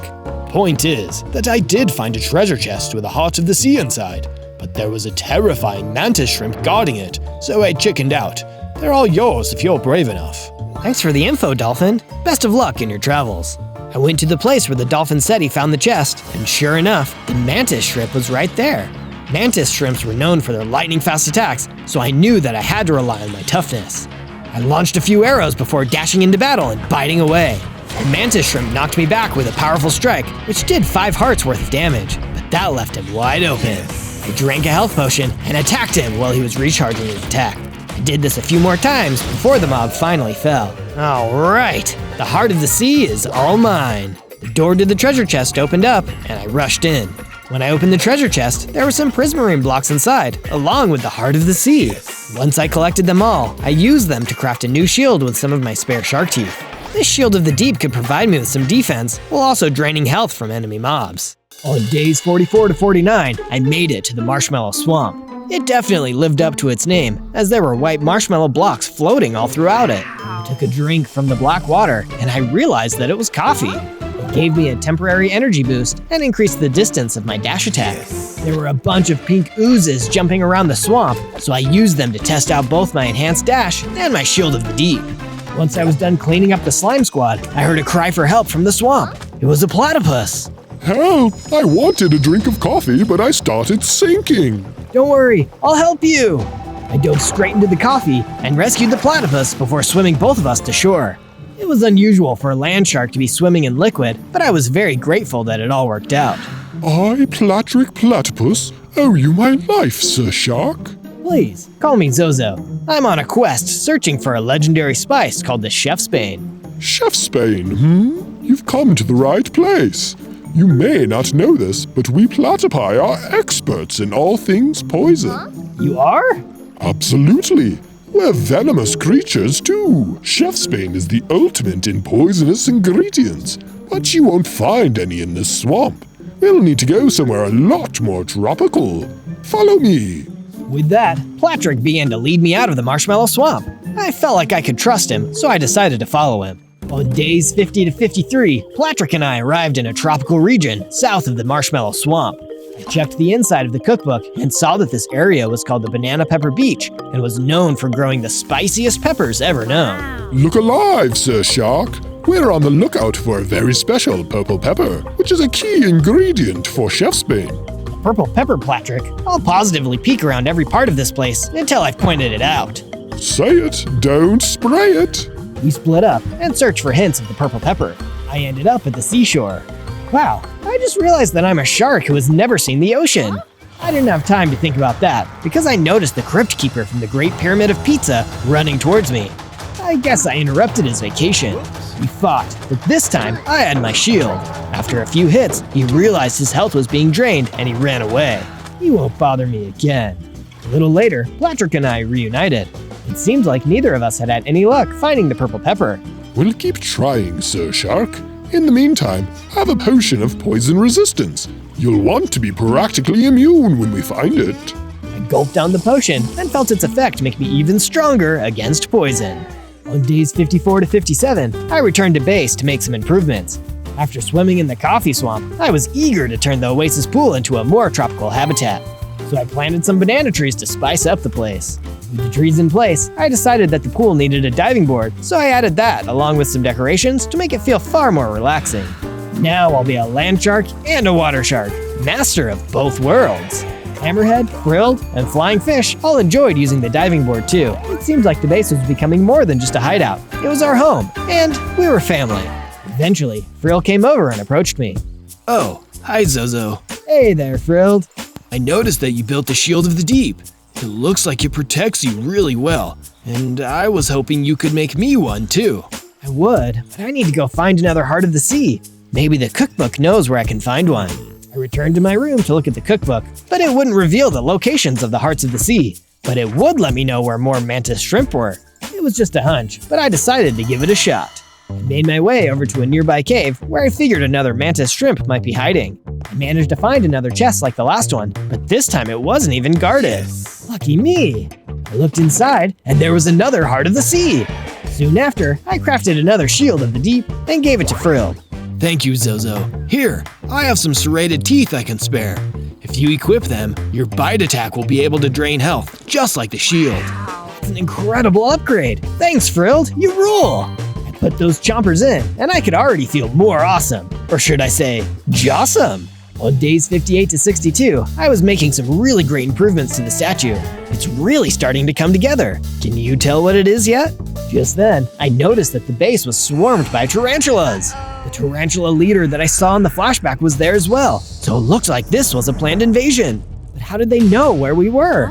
I thought to myself and remembered the cookbook. Card Shark, he must have sold us out. Hammerhead was right not to trust him. I ran towards the base to help the others defend it. Frilled and I both had Shields of the Deep and Draining Bites, so we could restore our health even as we faced getting swarmed by tarantulas. Oh no, this poison is taking a real toll on me. Right, I forgot. I'm the only one immune to poison. Go get some honey and cure your poison, Frilled. I'll go help Hammerhead.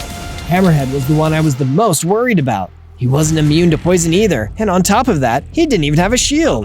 By the time I got to where he was, Hammerhead was being dragged away. Hammerhead! He called out to me while the spiders took him away. Make sure Card Shark pays for this. Don't worry, buddy, I will, and then we'll come save you. I was so afraid. There was nothing I could do. My best friend had just been kidnapped. On days 63 to 66, I returned to the Village of Trouble in order to get back at Card Shark for selling the rest of us out. I barged into the saloon where he usually hung out and saw him in the middle of a card game.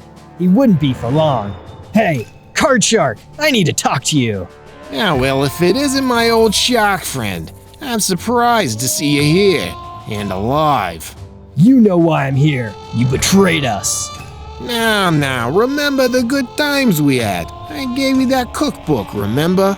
Your cookbook didn't help me at all. All it did was lead me to a bunch of dead ends. The purple peppers to make Chef's Bane weren't even where they were supposed to be.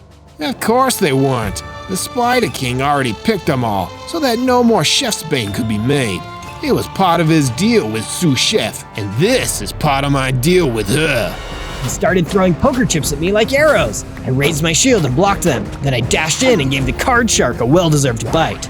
Good one, but I'm tougher than that. I am a shark, same as you. No, not anymore. He tried punching me, but I followed up with a harsh draining bite and defeated him. That was for Hammerhead. With Card Shark defeated, I left Trouble and followed the many footprints that tarantulas left in the sand. I hoped the Hammerhead was all right. I don't know what I'd do if he got turned into soup. On day 67 to 70, I tracked the tarantulas to Cobweb Castle. I knew that Hammerhead could be here, as well as the purple pepper ingredients needed to make Chef's Bane. There were a whole lot of tarantulas around, but I was a whole lot of shark, and their poison wouldn't work on me. Fought my way to the throne room and found Hammerhead restrained in a web. Zozo, is that you?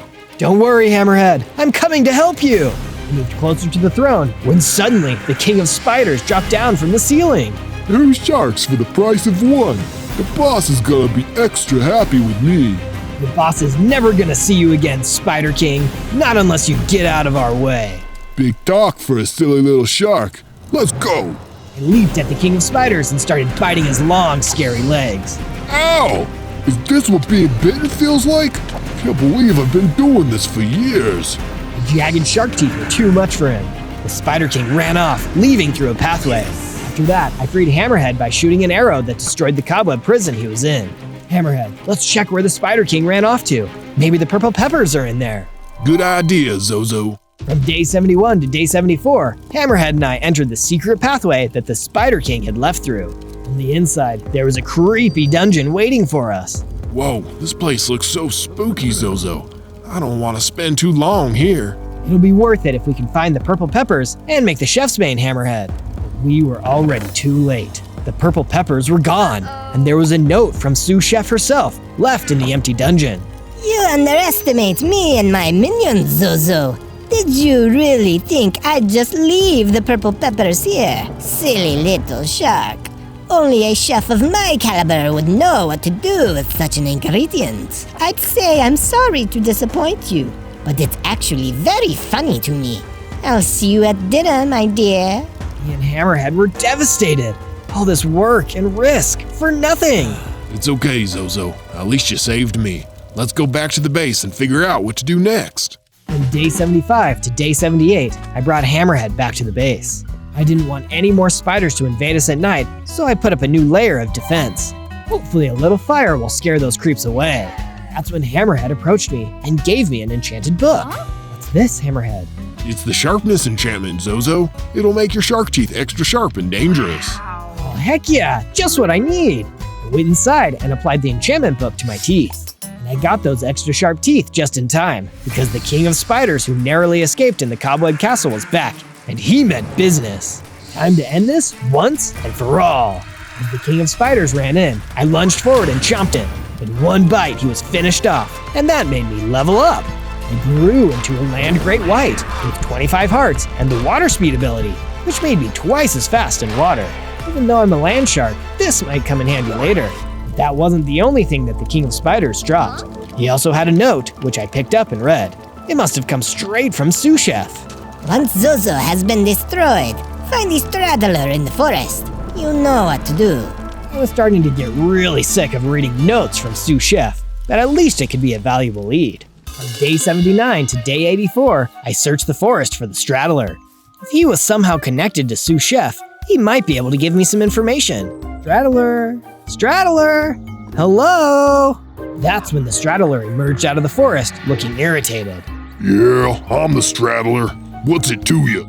I've heard that you might have something to do with Sous Chef, the villain trying to turn me and all my fishy friends into soup. Do you know anything about that? Yeah, of course I know about that. I've been trying to take her down for years. Maybe we can team up. That sounds great. But first, you see that cave next to me? I need you to grab a secret weapon I left inside. I turned and saw a cave a few feet away, and there was a secret weapon inside? Perfect. I'll be right back, straddler. I went into the deep, dark cave and was surprised to find inside was nothing. Could there have been some kind of mistake? I went back and saw the straddler standing in the mouth of the cave. Sorry, kid. I worked for Sous Chef all along. You really shouldn't be so trusting. He fired several arrows, and one of them even hit me. It was a tense moment, but I pulled out my own bow and fired back with even more accuracy. After a few arrows, the straddler was defeated, and I was alone in the cave. Whew, I really do need to be careful about who I can trust. On day 85 to day 89, I returned to the town of Trouble to meet somebody I thought I'd never need to talk to again. The card shark who, after I'd beaten him, was taken and locked up in the town jail. Thankfully, he was allowed visitors. I flopped down into the jail to see him. Zozo, what the heck are you doing here? I didn't think you would ever want to see me again after what happened to your friends. I figured after everything that happened between us, you owe me some information I can actually use.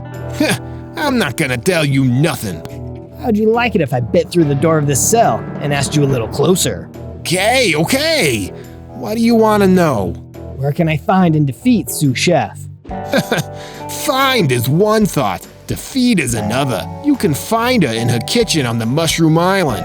But I warn you, Zozo, if you go to that island, you ain't coming back. We'll see about that. This shark is never going into anybody's soup. And with that, I left the jail. There was no time to waste.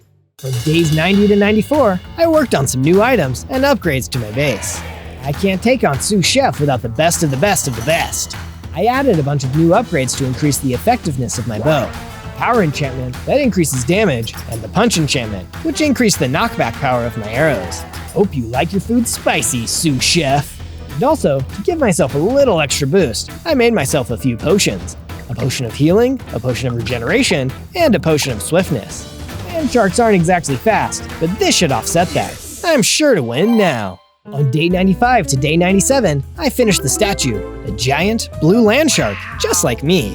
I'm very happy about how it turned out. Let me know what you guys think in the comments below. It made me realize something. In all of my time here, I'd only seen a handful of other sharks. There used to be so many land sharks out there, but now, because of people like Sous Chef, they were all gone. I couldn't let Sous Chef wipe us out. I needed to protect the land shark legacy and give our people a future. I'm gonna take you down, Sous Chef. You've made your last shark soup. On day 98, it was time to prepare for the final battle. I gathered all my friends together, the hammerhead shark, the frilled shark, and the flying fish. Guys, this is it. I'm gonna fight for the freedom of sharks and all fish. If I don't come back, then find Sous Chef on the Mushroom Island and defeat her for me. That's when Hammerhead Shark, my oldest friend, stepped forward. Wait up, Zozo. I'm not gonna let you go alone. Hammerhead, it's dangerous. She's gonna try and turn us to soup. That's exactly why I can't let you go alone. Let's go together and finally finish this thing. On day 99, Hammerhead Shark and I swam across the ocean until we reached the Mushroom Island. Let's go, Hammerhead. No time to waste. The island was guarded by particularly creepy creatures, mutant spider pigs. They spotted us and started to crawl towards us. What are we gonna do, Zozo? Don't worry, Hammerhead, I have a special weapon. Pulled out my fully upgraded bow and started firing, knocking back the mutant spider pigs. Look at that, I'm biting you without even touching you. Ha! Zozo, over here! I found some prisoners! I went to where Hammerhead was and saw that he had found a cage full of blobfish that Sous Chef had captured. You help them get back to the base, Hammerhead. I'm gonna defeat Sous Chef once and for all. Good luck, Zozo. I believe in you.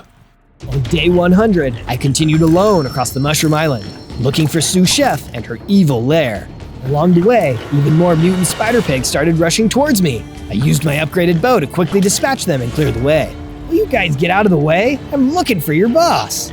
After defeating the last few mutant spider pigs, I saw a secret chest on the island, with a sign next to it saying, Secret Ingredients. Hey, that sounds useful. I searched through the chest until I found a bottle labeled Potion of Evolution. I immediately added it to my inventory and kept moving. Soon enough, I found Sous Chef's true lair. She'd mined a huge crater into the ground and filled it with lava. It was the ultimate soup boiling pot, and Sous Chef was there, throwing ingredients in.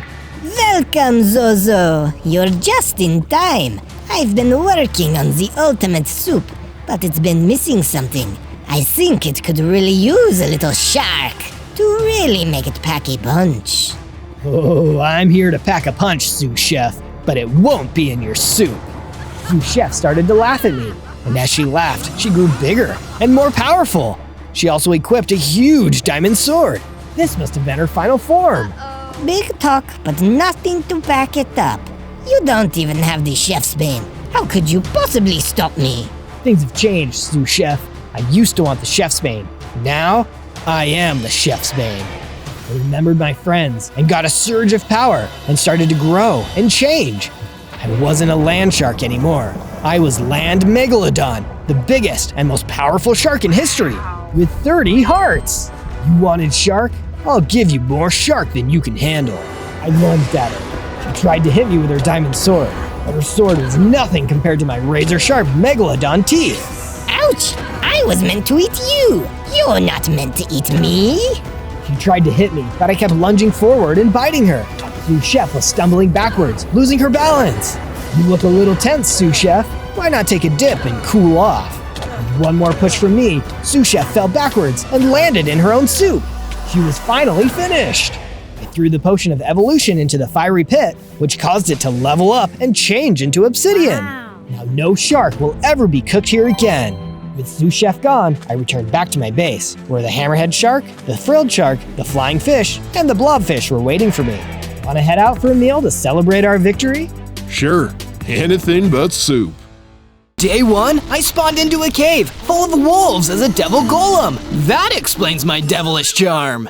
Oh wait, looks like I'm only a baby devil golem. Maybe these wolves are raising me. I can't remember much. That's when a huge, scary soul eater came barging out of the shadows, like he was looking for me the whole time. Don't you remember me, Zozo? You used to work for me until you got all those silly ideas about kindness and personal freedom into your head. Why don't you work for me again? You can help my world domination plans come true. World domination? Sorry, Mr. Soul Eater, but that really doesn't sound like my scene. Fine, then perish! And just like that, the Soul Eater started breathing fire. I managed to dodge it just in time, but my wolf friends weren't so lucky. They got fried. Oh no, my wolf friends, you monster! The Soul Eater didn't care. He just watched as I ran out of the cave. Me and my minions are going to hunt you, Zozo. We're the most powerful beings you've ever faced, and I guarantee we'll destroy you within 100 days. 100 days avoiding the Soul Eater and his crazy evil minions? Seemed like I had my work cut out for me. On day 2, I was able to escape the cave with my life, but I wasn't out of the woods yet. In fact, I'd literally run out right into the woods. What a coincidence. And I only have 3 hearts. If I mess with the wrong mob while I'm this weak, I'll be a goner, for sure.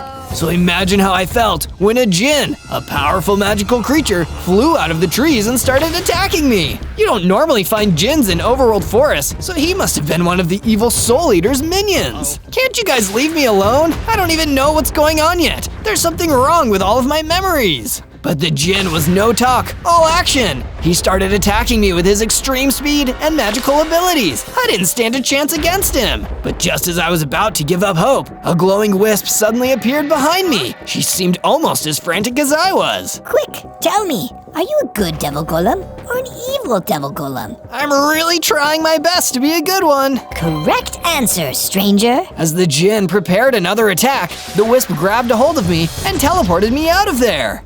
On day 3, thanks to being teleported by the wisp, we arrived in a friendly village where things seemed to finally be a little chill. I was grateful for that.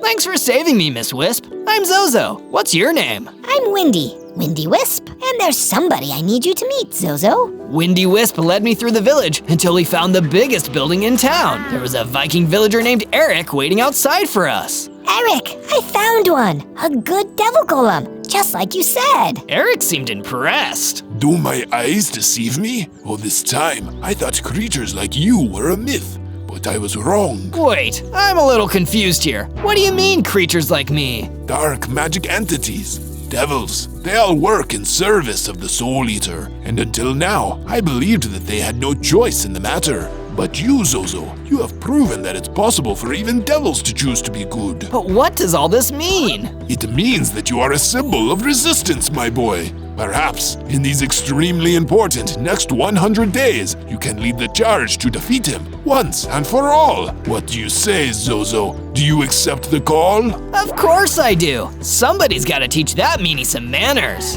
That's what I like to hear. Windy, take him to the plains to start building his base. His training must begin immediately. Yes, Eric. Come on, Zozo, let's go. On days 4 to 5, Windy Wisp teleported us to the plains, where we could start building an awesome base to sleep and train in. We should start with some wood, Zozo. It's impossible to craft without having the right tools. Very good point, Windy.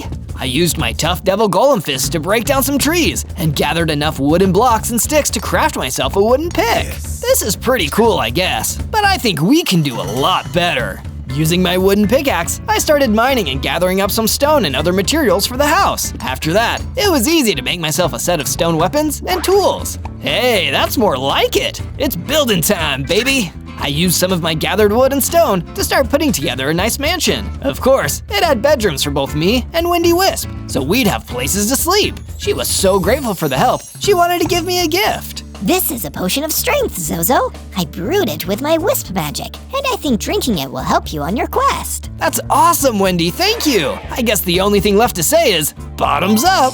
I took a drink from the potion and immediately found myself getting bigger and stronger. I even gained 2 more hearts. 5 hearts? Nice, I'm moving up in the world. On day 6 to day 8, feeling a little more confident about myself with a base and my new size and hearts, I decided to wander the plains. Maybe if I search around enough, I can find something that'll help me get my memories back. But instead, I found something wild, a mage getting attacked by a grue, a scary floating demon. Excuse me, young devil golem, can I get a little help here? The name's Zozo, and help is on its way. I pulled out my stone sword and started attacking the grue. My first real fight. How exciting! The grue fought back and knocked off one of my hearts, but in the end, I managed to defeat it and save the mage from its wrath. Thank goodness you turned up, Zozo. You really saved my bacon there. I don't know how I could ever repay you. Oh, don't worry, mage. It's all in a day's work for me. I'm training to become a great hero and one day defeat the Soul Eater. So in the meantime, I'm happy to defeat any evildoer I can get my hands on. In that case, would you mind helping me out with something else? You see, I came to this forest to slay a banshee that was scaring away some of the local villagers until this grue started attacking me. Perhaps together, we could defeat the wailing monster. A banshee? Sure. How hard can it be? Please promise me you won't make any more jokes like that, Zozo. Oh, okay, sorry.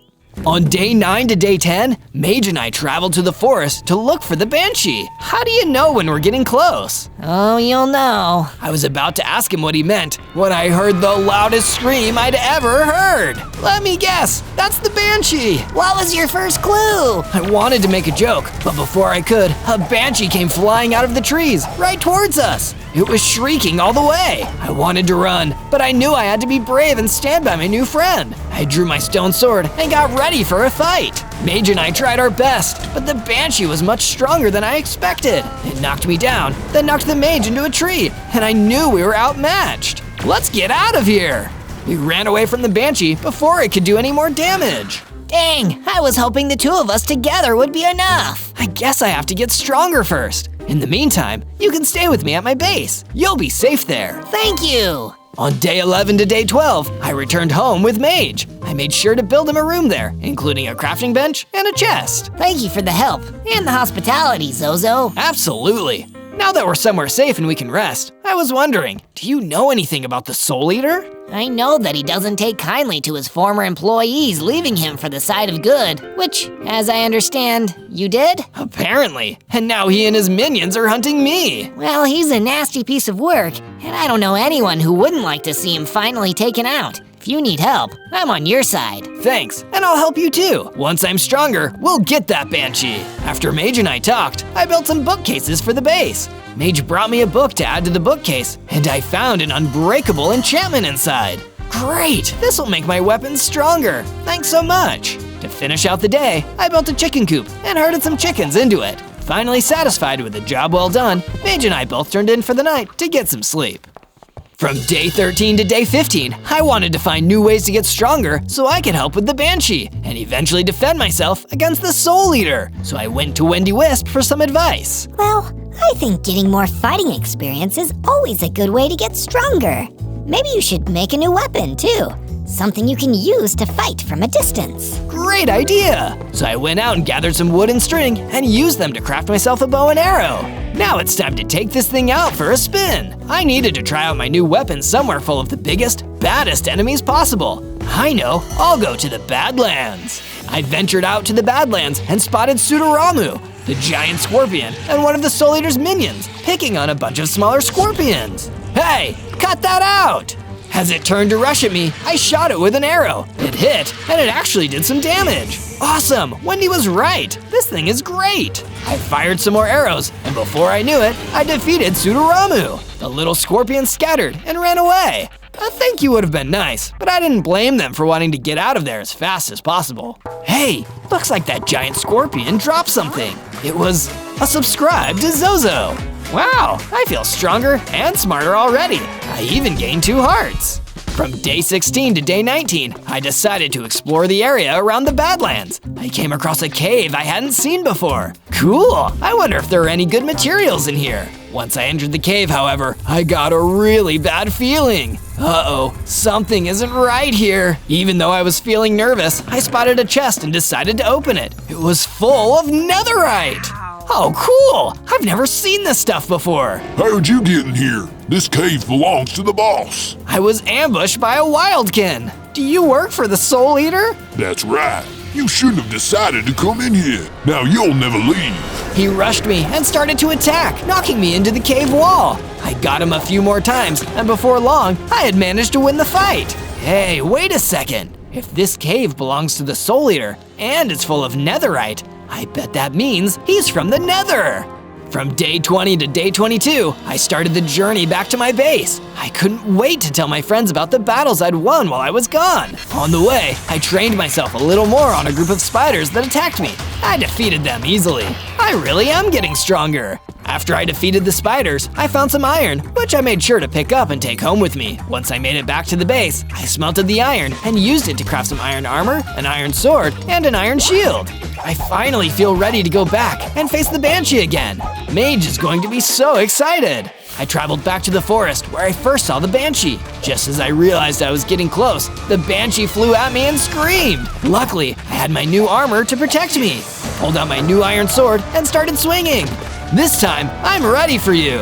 The Banshee kept swooping at me, but I was able to take the hits this time thanks to my new gear. Finally, I swung my sword for the last time, and the Banshee dissolved and disappeared. I knew I had won. Something about this whole fight felt familiar, too. I suddenly remembered. I had met this Banshee before, a long time ago. She worked for the Soul Eater too. We had worked together once, but I couldn't stand watching her attack innocent people just trying to walk through the woods. I've got to get back to my base and tell Mage about this. From day 23 to day 26, I tried to think and see if I could remember anything else from my days of working for the Soul Eater. No matter how hard I tried, I couldn't. I rushed back home to my base, where Mage was waiting for me. I did it! I got rid of the Banshee! That's great, Zozo. Thank you so much for your help. So now that the Banshee's taken care of, I guess you'll probably head back to where you came from. Nonsense. I'll stay here with you until the Soul Eater is defeated, once and for all. I'll do whatever I can to help. Really? Awesome! After I talked to Mage, I gathered some stone and constructed a stone watchtower to keep my base more secure. I found some guster eyes and sand from a guster someone in the forest must have slain and quickly scooped them up. I used the items to craft a pocket of sand. I can use this to temporarily blind enemies. Finally, I built some walls around my base. Now this is looking really secure.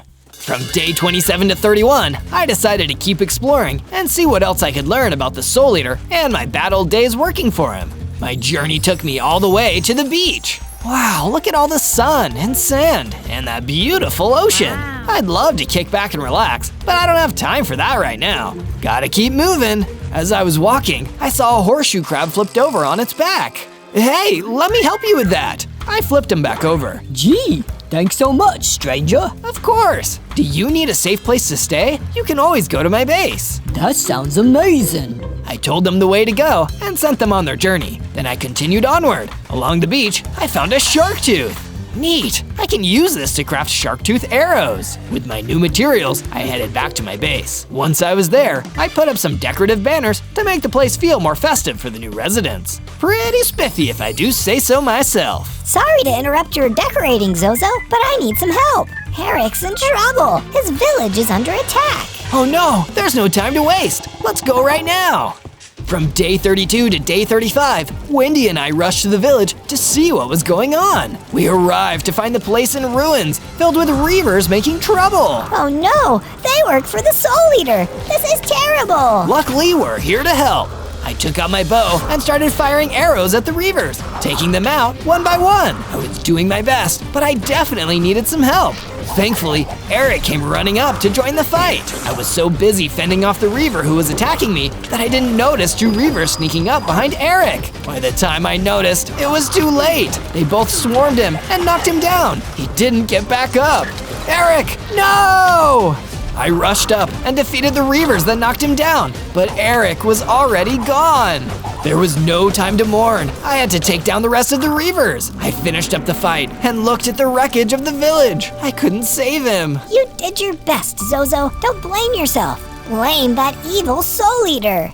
From day 36 to day 39, I needed to get my mind off of what happened to Eric, so I ventured out to the desert for a change of scenery. As I was walking through the sandy landscape, a little neck ran up to me. I pulled out my sword and got ready for a fight, but he was friendly. Hey, whoa, buddy.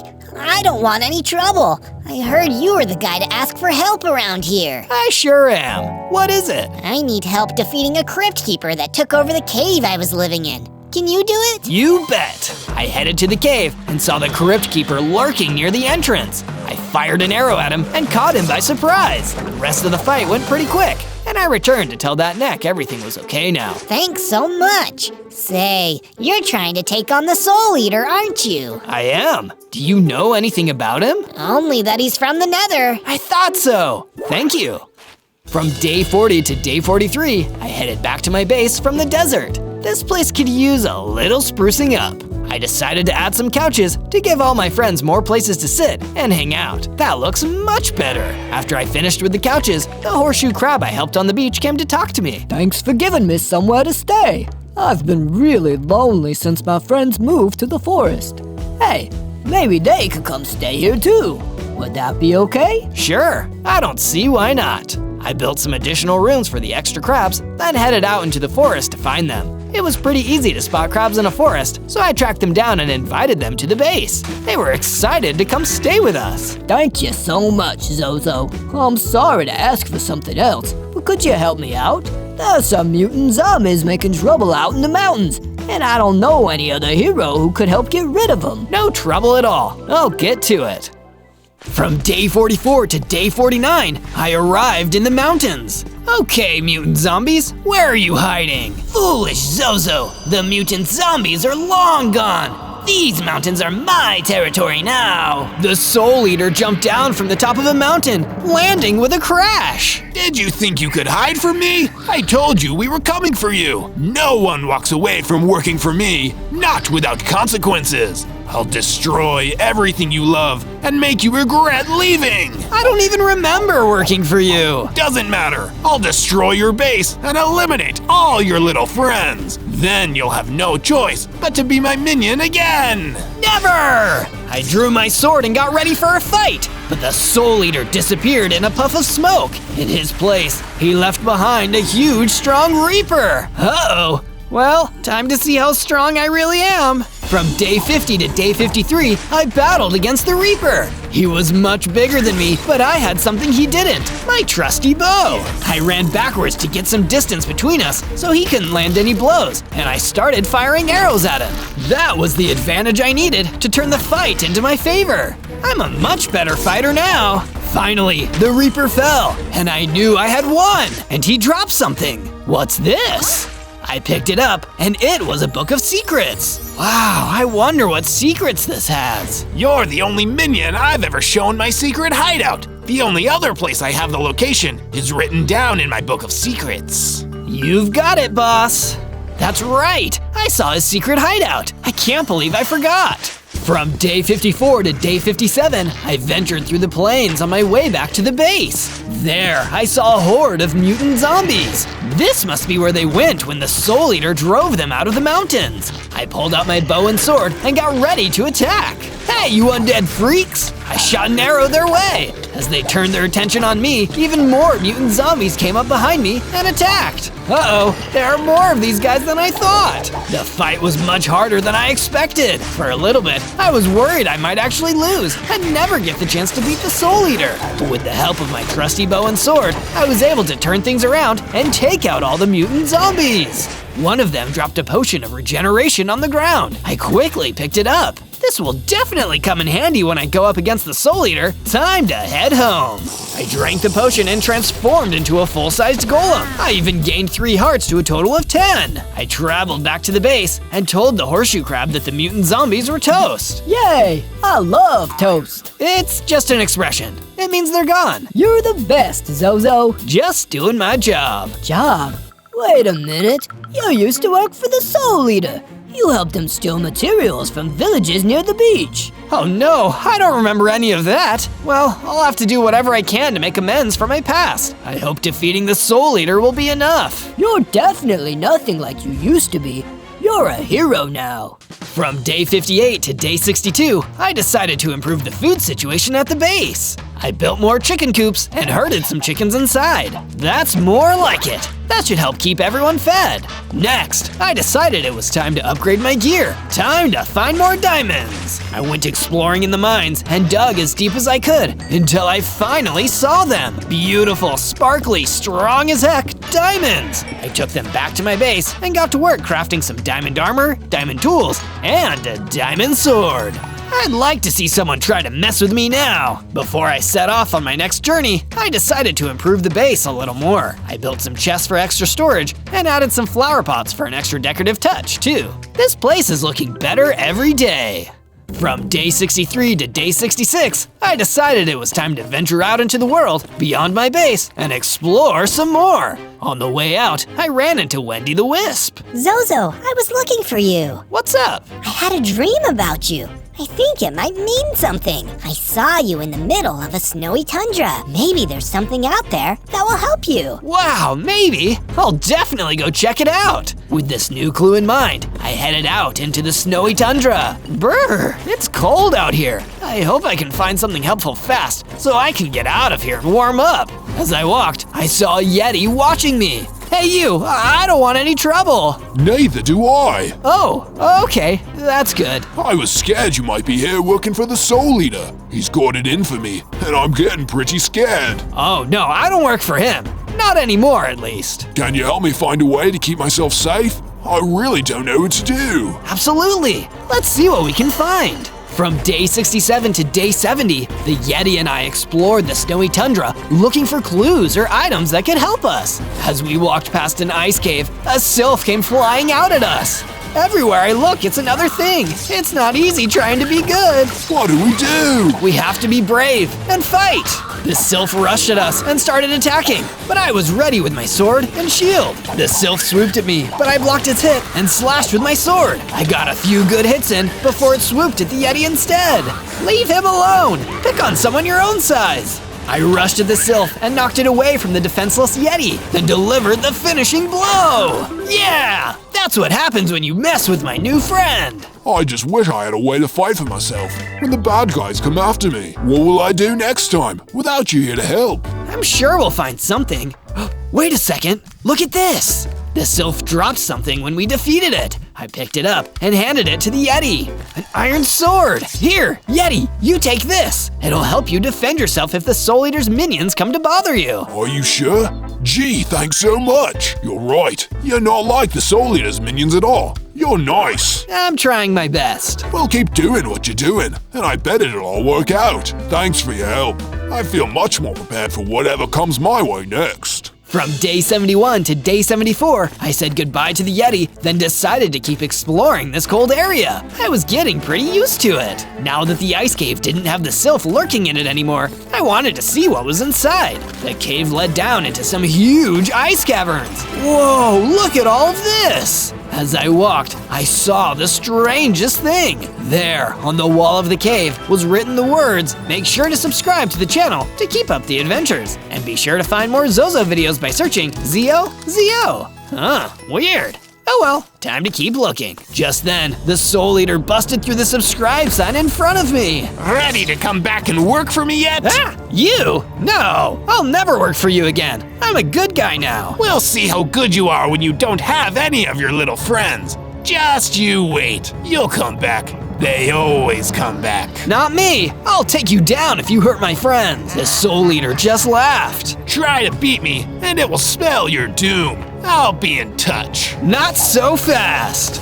I couldn't let him get away that easily. I drew my sword and ran at him, and he drew his weapon with lightning speed. He was ready for me, and he blocked my first hit, then knocked me back. It was a hard hit. Ow! Uh-oh, I might not be strong enough yet. You'll never be strong enough. You'll always be my lackey, no matter what. I wanted to stay and fight, but I knew I needed to flee if I wanted to live another day and eventually beat him. I had no choice but to run away before things got too scary. I'll show him. I'll get even stronger, and I'll prove that he can't keep pushing people around. From day 75 to day 78, I ran all the way back home to my base. I needed to do something to take my mind off that face-off with the Soul Eater, and fixing up the base was the perfect way to do it. Making this place cozier would make me feel better. So I built a fireplace and lit a big, roaring fire inside. Finally, I can warm up after all that time in the snow. Once the fireplace was finished, I sat down next to it and got comfortable. While I was lounging by the fire, the horseshoe crab came over to say hello. This looks great. I love the fireplace. Thanks. What's up? I wanted to give you something. As a thank you for everything you've done to help me and others who found themselves in trouble. He handed me a baked potato. I was getting pretty hungry. That's no ordinary baked potato. It's a magic baked potato. I think it'll help you get stronger. Oh wow, I thought regular potatoes were already pretty magical, but that's even better. I took a bite, and it tasted great. I mean, it was a potato. Of course it did. I quickly ate the whole thing. Then, I felt myself growing bigger and stronger. I gained 5 hearts. You weren't kidding. I feel great. You look powerful as the Soul Eater. I sure hope so. Thank you so much. That was an amazing gift. From day 79 to day 84, I decided to test out my new strength on some hostile mobs. Let's see what this new, bigger me is made of. I ventured all the way out to the savannah to see what I could find. There were a ton of skeletons roaming around, and when they saw me, they started closing in around me. Maybe I'd be scared of you back when I was smaller, but now I'm ready to fight. It hardly took me any time at all to beat the skeletons. Take that, you boneheads. After I finished with the skeletons, I was walking around when I spotted a lion curled up on a rock. Sorry, I didn't mean to wake you up. I promise I'm not lying. I laughed at my own joke. The lion looked confused, but then he laughed too. I love jokes. How did you know? I love jokes too. I'm so glad you appreciate a sense of humor. My sense of humor is my pride and joy. Get it? Pride? Like lions? I do get it. Nice one. It's so nice to meet someone who knows how to laugh. You know what? Why don't you take this? I don't need it. And maybe it'll be of some use to you. A crossbow? Thanks. Right on target then? Yeah! From day 85 to day 89, I returned back to my base to show off my crossbow and tell everyone about the hilarious lion I met. When I got there though, it was in chaos. There were wargs attacking my base and tearing it apart. They smashed my flower pots and tore down my banners. If you fools touch my fireplace, I'll freak out. And then I saw it. They had smashed my fireplace. That's the last straw. Get out of my base, or there's more where that came from. I didn't want to destroy them though. I wanted to know where they came from. So when they started to run away, I chased after them. But I lost track of them when I followed them through the forest. Oh no, which way did they go? As I was looking, I ran into a black bear. The wargs? I can point you their way. That would be great. Just help me first and I'll tell you where they went. Get me some honey. I've got a craving, but I don't have any money. No pockets, so I have nowhere to put it. Oh, okay, sure. I searched until I found a beehive. Please don't sting me, bees. I quickly snagged some honeycomb, which I took back to the bear. Here you go. Yum. Okay, they went that way. Wait, couldn't you have just gone to the beehive the whole time? Yeah, but they might have stung me. This worked much better. I didn't have time to argue with this weird bear. I ran after the wargs. From day 90 to day 94, I ran in the direction that the bear pointed me in. I followed the trail until I finally reached the wargs, gathered together in a lair made of bones. I see you finally made it. Come, let's talk. I looked and saw a shade standing at the entrance of the bone lair. I followed him down into the lair. You were waiting for me? I was. The boss wants me to teach you a lesson. Make sure you finally learn your place. You think you're too good for the Soul Eater? You're wrong. I'm stronger now. I can take you. I'm the Soul Eater's second in command. You won't stand a chance. I ignored his haunts and rushed him with my sword. Less talking, more fighting. I swung my sword, but he blocked it, and he knocked me back. Hard. Uh-oh, he's strong. This is gonna be my hardest fight yet. From day 95 to day 97, I continued my battle against the Shade. I could see why he was the Soul Eater's top henchman. He was really tough. Definitely the toughest of his minions I had fought so far. Then, I realized I needed to get some distance from him. I ran back and got my crossbow, then started firing. It was just the advantage I needed.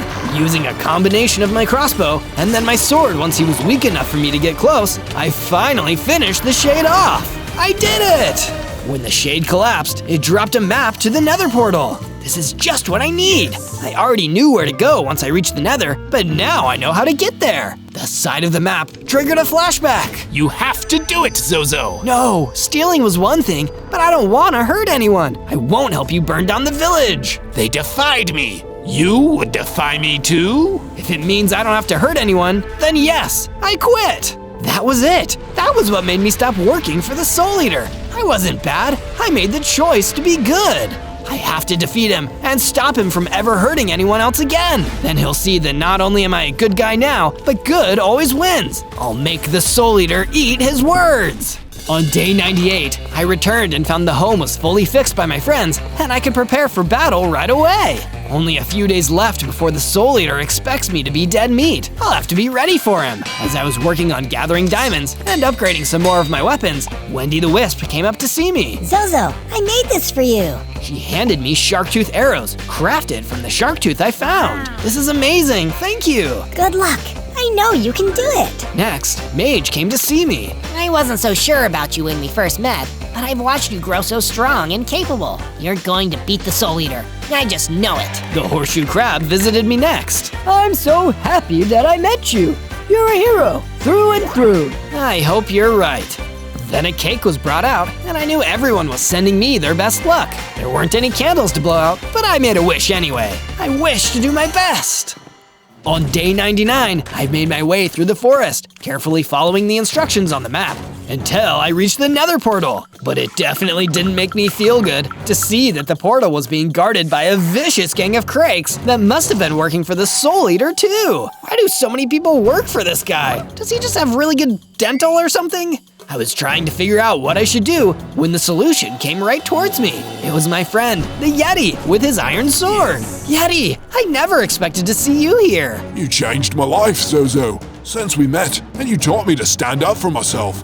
I've been traveling around, helping people out too. And now, I can do the same for you. Let me distract those Krakes. That meanie, the Soul Eater, he's all yours. Without another word, the now brave and strong Yeti ran in and started battling the Krakes. It gave me the perfect opportunity to run up to the Nether portal and jump right in. On day 100, I burst into the Nether, ready to battle. My memories were starting to come back to me. I knew that the Soul Eater would be hiding in a Nether fortress near here, amongst all that scary fire and lava. You can't hide, Soul Eater. I'm coming for you. I ran into the Nether fortress. Remember that feeling, Zozo? Getting a little deja vu? We fought here once before, when you first started with all those silly notions about quitting. I hit you so hard you forgot who you were. This time, I'm gonna hit you so hard, you won't get up at all. Big talk, Soul Eater, but my memories are coming back. I worked for you for years. I know all your tricks, and I know who I am. I'm Zozo, and I'm a hero. Once a devil golem, always a devil golem. Let's just see about that. I tried to pull out my crossbow and get a lock on him, but he was too fast. He got up in my face, and I didn't have time to draw one of my weapons. We were about to throw down, hand to hand. You know, Zozo, to begin with, I wanted to get you back. Now, I'm going to fire you! And he meant that literally, because he tried to push me into one of the many Nether fire pits. If I hadn't dodged, I'd be done for. You can't fire me, Soul Eater. I quit. I fought back, unleashing my full force and applying all the knowledge and strength I'd gained over these past 100 days. I kept attacking, kept forcing him back, not even giving him time to strike back. Soon enough, he was exhausted and standing right on the edge of the lava sea. The Soul Eater knew he'd been defeated. But you can't push me in, right, Zozo? Because you're a hero now, and pushing someone into lava isn't what heroes do. I guess you were right about one thing, Soul Eater. Once a devil golem, always a devil golem. No! With one more strike, the Soul Eater fell back into the lava and he was gone forever. I was finally free. On day 1, I spawned into the deep dark forest as a skeleton dragon, one of the coolest and spookiest kinds of dragons there is. Well, I guess I'm more of a baby skeleton dragon. I must have just come out of the skeleton altar. That's gotta be why I only have 3 hearts. And what's this in my inventory? A void worm eye? What would I use that for? That's when I saw a skeleton horse riding out of the trees towards me. For some reason, she looked worried. What are you doing here, baby skeleton dragon? I just got here. My name's Zozo. What's going on? It's dangerous to be in this forest at night. We need to get out of here. Before I could ask any more questions, I saw shadows in the dark between the trees. And suddenly, I felt uneasy. Zozo, we have to leave. Now! Mr. Dark is here. Mr. Dark? Who's Mr.? A tall, shadowy figure appeared in the trees behind us. At first, all I could see was his glowing purple eyes. No need to run away. Why don't you come with me, little ones? I'll take you to Playland. We'll have toys and games and candy. I just know you're going to love it. I knew in my dragon bones I couldn't trust this man. He creeped me out just standing near him. So me and the skeleton horse ran away as fast as we could. You can run, little ones, but I'll take you all to Playland soon. We took refuge in a nearby cave to wait out the rest of the night, worried Mr. Dark might find us at any moment. What's your name, skeleton horse? Sally. I'm Sally the skeleton horse. Thanks for the save, Sally.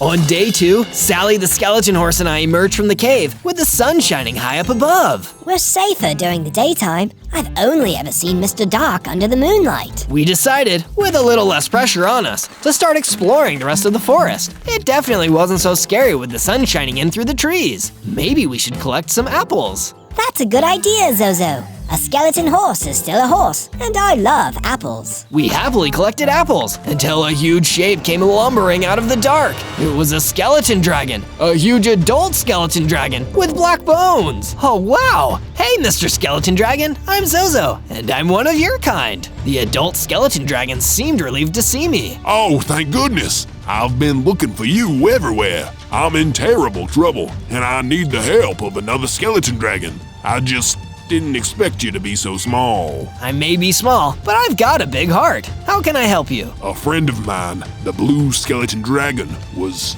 taken by something. Some tall, shadowy entity, and I need help in getting him back. That sounds just like Mr. Dark. He terrorized us too, but don't worry, we'll help you get your friend back from Mr. Dark no matter what. Thank you, Zozo, and friend. For now, I must go.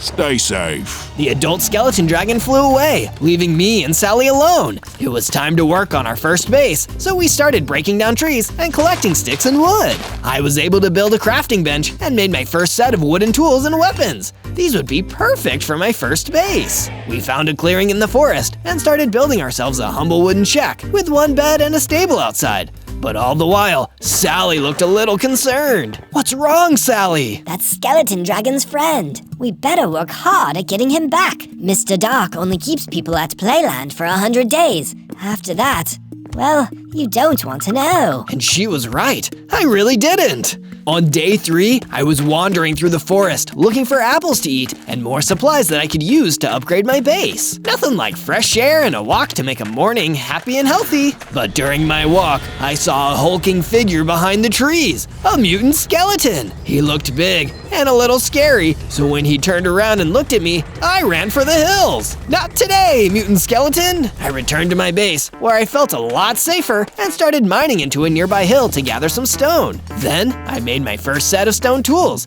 a stone sword, and even started building a sturdy stone wall around my base. But as I was building my wall, I was suddenly approached by an angry-looking gang of rogue tomatoes. They somehow looked both silly and like they meant business. Don't you laugh at us, bub, or I'm gonna give you a knuckle sandwich with extra ketchup, you hear? Those were fighting words, so I decided it was time to give my brand new stone sword some action. If it's a tussle you want, it's a tussle you'll get, tomatoes! I fought them all, making short work of them with my stone sword. And after their defeat, one of them dropped a milk bucket. Guess I'll just keep this, in case it comes in handy. That's when I looked up and noticed it was getting dark. I'd need to finish the wall another day. I definitely didn't want to get stuck outside while Mr. Dark was on the prowl. Instead, I went back to my bedroom and got a good night's sleep. On days 4 and 5, I woke up to the sound of Sally the skeleton horse entering my room. Hey Sally, what's up? Zozo, I noticed you brought back a milk bucket last night. You should drink it.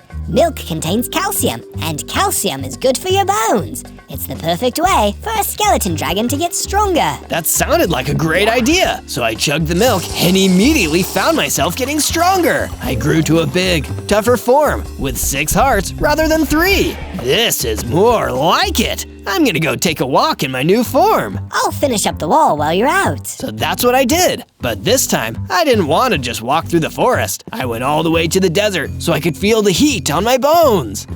Sun and skeletons go together like peanut butter and jelly. I turned and saw a wither skeleton further out into the desert. He seemed to be fishing in a pond. I couldn't believe how many friendly skeletons I was running into these days. I made my way over the small hill to him. Enjoying the sun, fellow skeleton? Want to come back to my base and hang out with me and my horse friend, Mr. Wither Skeleton? We're putting together a group to help save an innocent skeleton dragon from an evil man. Sounds good to me, brother. Let's boogie. The Wither Skeleton and I traveled back to the base together, and we came back just in time because a big, angry Ravager was trying to break down my defensive wall. Uh-oh. Want to help me run off this nasty customer, Wither Skeleton? Heck yeah, let's do it. With the both of us ready to fight, the Ravager was outmanned. We didn't manage to defeat it, but it did run away. By then, it was already almost nightfall. We needed to get some sleep, in case Mr. Dark came out looking for us. I installed a second bed in my cabin, as well as some more furniture, and invited the Wither Skeleton to come stay with us. Sounds good to me, brother. Sleepover time. On days 6 through 8, me and the Wither Skeleton went out into the forest and collected some more yummy apples. But that wasn't all we were looking for. We found the same cave that Sally and I had hidden in the first night I arrived here. It's mining time! And then I mined all over that cave. It didn't take me long to find enough iron and coal to smell myself some new weapons and tools. Iron weapons, iron tools, I'm really moving up in the world. After leaving the cave with our loot and returning to the forest, we were suddenly ambushed by the same Ravager, looking for revenge. Be ready to fight, Wither Skeleton. This won't be easy. I was born ready, Zozo. But sadly, he wasn't actually born ready. That Ravager was way stronger than we thought. We fought the Ravager until it was defeated, but the Wither Skeleton was destroyed in the process. Wither Skeleton, no, I'll never forget you. He dropped his hat, which I decided to take with me. He had also dropped a flint and steel, a useful item for lighting fires. On the way back to my base, I encountered a soul vulture hanging out amongst the trees. Hey, Mr. Soul Vulture, wanna come back to my base? I figure us Bone Brothers should stick together. Is it cozy? The coziest in all the forest. Well, I can hardly say no to that, can I? The Soul Vulture came back to my base with me, where I built him his own room. I also used some of my excess iron to create an iron golem to guard the base. Now I can sleep a little easier. On days 9 to 10, I was woken up in the middle of the night by something scratching my window. I looked up and saw Mr. Dark, his bright purple eyes staring in through my window. He was so creepy, I could barely stand it. Mr. Dark, how did you get past my guard wall and my iron golem? Mr. Dark gave a creepy little giggle. I can go anywhere I want, at any time I want, Zozo. No walls are too high, no trenches are too deep, and no golem is too strong. If I wanted to, I could open your door and walk into your bedroom right now. Then why don't you? Because where'd be the fun in that? Silly little dragon boy, you'll choose to come to Playland with me. I just know you will, and you'll have a wonderful time. I'll be keeping my eye on you, Zozo. I'll come back when you least expect it, and then you'll be all mine. Then he disappeared, and I couldn't get back to sleep for the rest of the night. On days 11 through 12, still feeling shaken up from my encounter with Mr. Dark the night before, I decided to build some base improvements. I made the wall taller and started digging a trench around the outside of the wall, so the only way to get in or out would be the front gate, guarded by my iron golem. This should keep that nasty midnight creep away. After my work was done, Sally the skeleton horse approached me with a suggestion. Zozo, you should train yourself and get stronger by visiting new biomes. How about a trip to the beach? Yeah, I could use a trip to the beach after a week like this. I made my way to the beach with Sally for a mixture of relaxation and hardcore strength training. And it didn't take long for us to need it, because a bunch of angry iron chickens started attacking us. We're the Iron Chicken Muggers, and believe us, we can be pretty foul. So you better hand over all your bucks. Thankfully, with Sally and I working together, we were able to defeat the Iron Chicken Muggers and keep all of our hard-earned money. This kind of thing is exactly why I hate chickens. We kept exploring until we found another skeleton friend, a skeleton deer. So of course, I invited her back to my base. Gee, thanks. I'd love a new place to stay. I've been getting tired of all this sand. The skeleton deer followed us back to the base, where I built her a new section of the stable to sleep in. This is so comfy. Thanks, Zozo. Don't mention it, skeleton deer. And by the way, I saw you fighting the iron chickens. You were good, but if you want to get better, I recommend seeking out the necromancer. He can mentor you to greatness. The necromancer? That sounds like a plan. On days 13 to 15, I left my base and began searching the forest for the necromancer. I'm sick of being afraid and hiding away when the bad guys come. I want to be strong enough to be brave and fight back. But it turned out I was talking to myself a little too loudly because an angry stone monster came running at me through the woods. Uh-oh, sorry about the noise. I'm guessing we can't just talk this out. He did not want to talk it out. Instead, he chased me, and I ran as fast as I could on my skeleton dragon legs. But he was faster. Oh no, oh no, no, no, no, no! But just as he was about to catch me, something burst out of the tree line, as quick as a flash.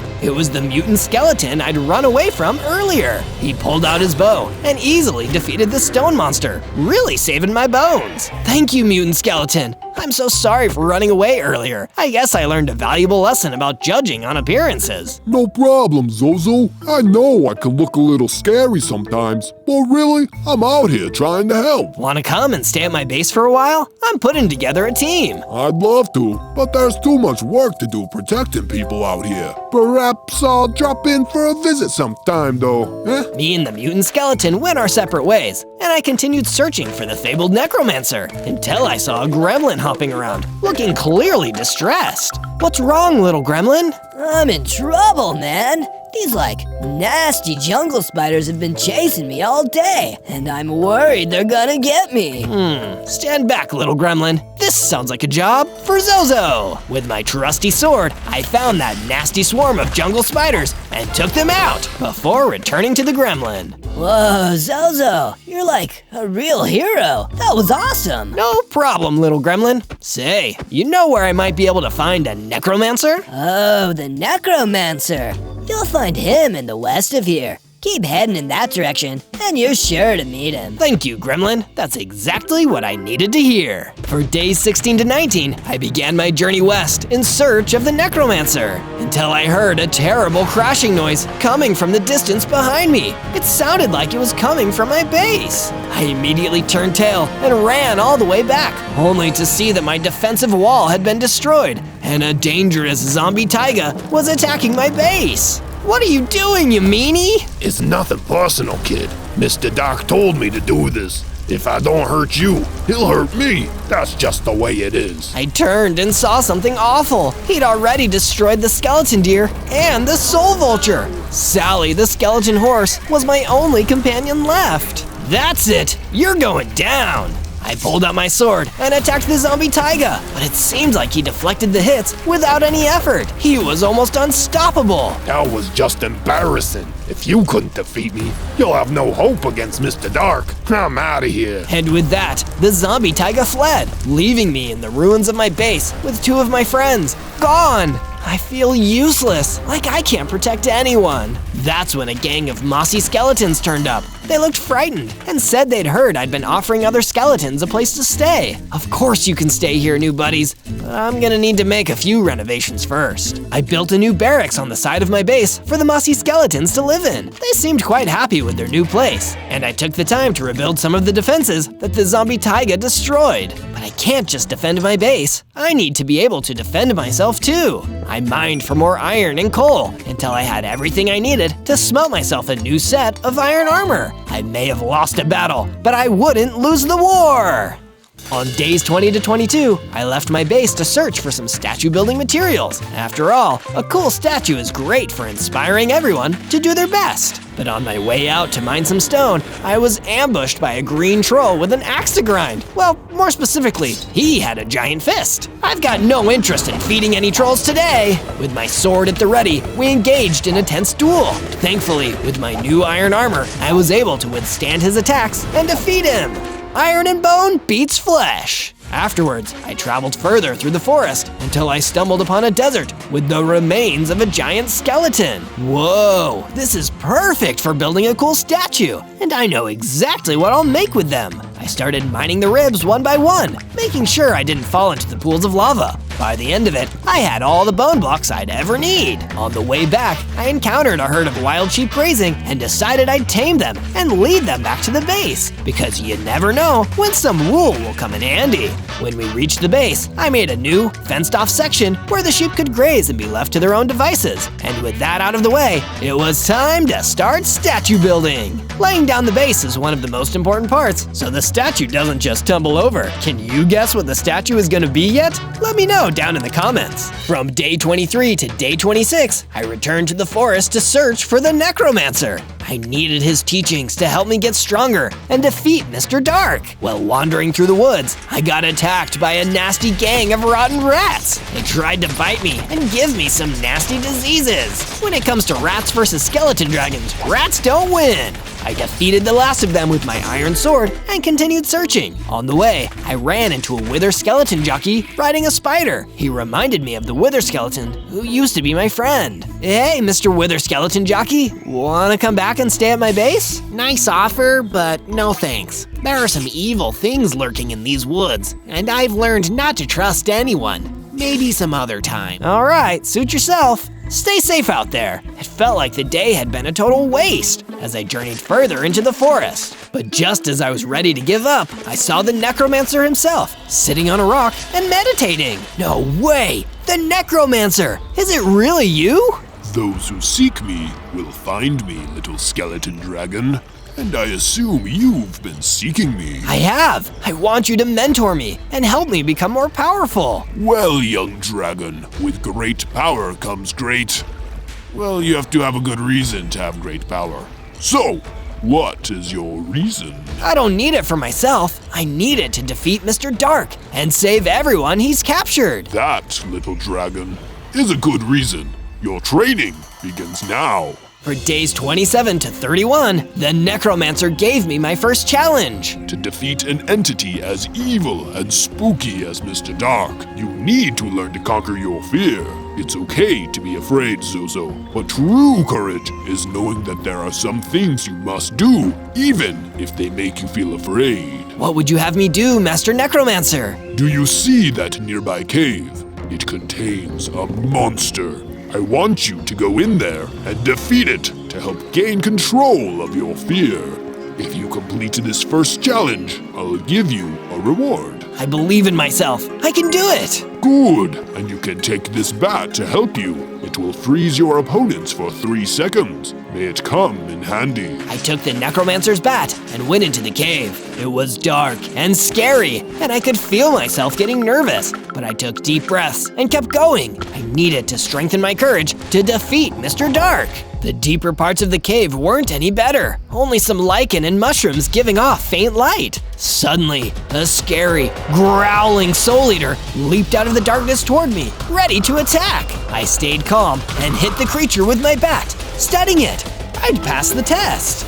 Okay, now it's time to get out of here. On days 32 to 35, my new mentor rewarded me for passing the first challenge by giving me a potion of strength. I immediately drank it and felt myself getting bigger and tougher. This training was really paying off. I have to be at least twice the size I once was. This whole thing made me feel so happy, I decided I'd go back to my base and tell the mossy skeletons and Sally the skeleton horse about my victory.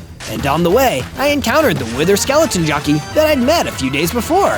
Hey, jockey! Have you had any second thoughts about coming to my base? Well, now that you mention it, I have been getting some eerie vibes lately. Maybe we should stick together after all. But those eerie vibes didn't come from nothing. Neither of us noticed it, but the day had gotten away from us. The sun was going down, and the night was upon us. That's when Mr. Dark himself came creeping out of the trees. Ooh, new friends! I'll take you to Playland with me. We'll have so much fun. He grabbed the wither skeleton jockey with his long, spindly arms. Zozo, help me! I'm being kidnapped! But I couldn't help him. Mr. Dark was too fast and too strong, and all I could do was run. My base may have been the only place that was safe at night. On the way back, I encountered an ancient spirit villager who started chasing me, and I was too afraid to even fight him. I just ran away. All that training, useless. I don't know if I'll ever be able to defeat Mr. Dark.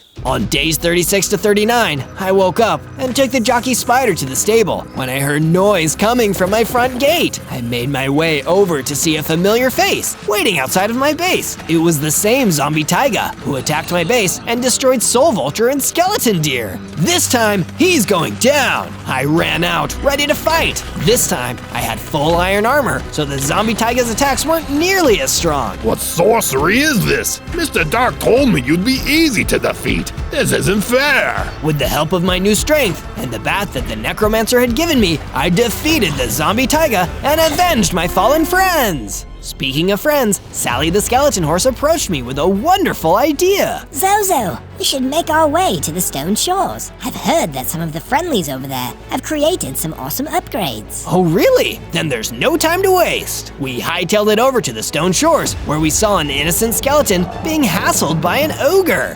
We couldn't let that stand. Get away from that skelly! Sally and I charged in, and that was enough to scare the ogre away. He seemed thankful and gave us 2 rewards, the knockback upgrade, which increased the power of my weapons, and a treasure map. You hear that, Sally? We can use this to search for buried treasure. Now that sounds like a cool adventure to me, Zozo. Let's do it. For days 40 to 43, Sally and I followed the map until we arrived in the warm, dusty Badlands. We were getting a little nervous because it was almost nightfall. We were right about that, but we didn't consider that Mr. Dark might send his minions to do the job for him. Look out, Zozo! Some night apparitions are coming straight towards us. Sally was right. 3 big, scary night apparitions. I pulled out my sword, now with increased knockback, and fought them off. They were tough, but luckily, Sally and I made a good team, and we were able to defeat 2 of the 3. The last one escaped to fight another day. Let's keep going, Sally. According to this map, we're really close to finding the buried treasure. Soon enough, we found an area of the ground with a big red X marked on it. Don't they always say X marks the spot, Zozo? Let's start digging. We mined down into the ground until we found a buried chest. And inside, there were a whole bunch of rubies. This is awesome. I know exactly what I'm going to use them for.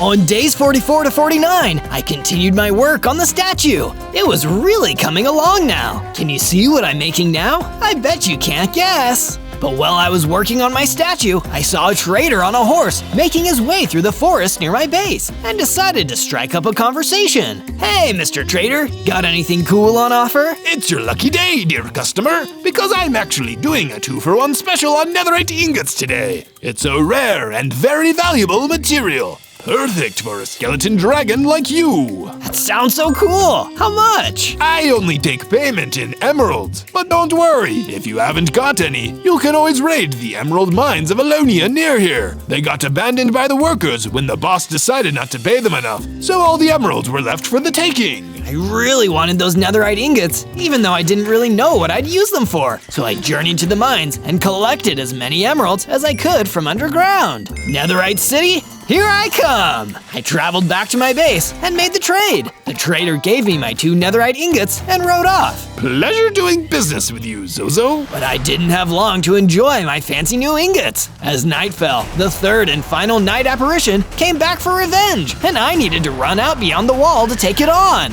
You guys don't know when to quit, do you? Soon enough, I defeated the night apparition, but it made me realize that my base needed better defenses. If these monsters in Mr. Dark mainly come out at night, maybe they hate the light. Perhaps adding some torches to my wall would help ward them off. On days 50 to 53, I realized something horrible. The night apparition attack had just been a distraction, while someone else had sneaked into the stable and kidnapped Sally the skeleton horse. I ran to my mentor, the necromancer, deep in the forest, and asked him where Mr. Dark's forces may have taken my best friend. Well, Zozo, I hate to tell you this, but it's likely that Mr. Dark's minions will be taking your friend to the Twisted Kingdom he calls Playland. But where can I find that? Even I don't know exactly, but my senses tell me that you should travel to the east. Your answers lay there. There was no time to waste. I didn't want Sally to get trapped in Playland, just like the other skeleton dragon's friend, so I immediately set off to the east, hoping to find her. But on my way, I was suddenly ambushed by a zombie Spartan, ready to fight. But unlucky for him, I was ready to fight too. Nothing is going to stand in the way of me rescuing my friend. The zombie Spartan was tough, but I had the power of friendship on my side. It didn't take me long to strike him to submission with my enchanted sword. In his defeat, the zombie Spartan dropped something, 2 voidworm mandibles. I already have a void worm eye. I better take them. They might come in handy. On days 54 to 57, having defeated the zombie Spartan, I continued searching for Sally the skeleton horse, and my search soon led me to a deep cave. Suddenly, it felt like everything got much darker around me. I'm never going to let Mr. Dark take you to Playland, Sally! That isn't your choice, Zozo. I turned and saw one of the shadows in the cave moving with bright purple eyes. It was him, Mr. Dark, standing right behind me. Do you want to come to Playland with me now? What did you do with her? I swung my sword and Mr. Dark teleported out of the way, appearing right behind me. She's playing with my friends right now, but later she'll play with me. Do you want to play with us, Zozo? I tried to hit him again, but Mr. Dark was too fast for me. He hit me with one of his long, spindly arms and knocked me up against the wall, knocking out half of my hearts in one strike. Still too weak. We'll play again when you're stronger, Zozo. Mark my words. And then he disappeared, leaving me with nothing. A silver Lobo approached me out of the darkness, looking worried, and gave me some apples to replenish my hearts. Thanks, Silver Lobo. You saved my life here. The Lobo told me about a secret room further into the cave where I might find some vital information. I went deeper into the cave, feeling around on the wall until I felt a button and pressed it, opening a secret door. There was blue fire torches on the wall and an old map left on the table with some locations marked. They must be keeping Sally at one of these locations. On days 58 through 62, I decided I needed to become stronger before I could find the location where they were keeping Sally.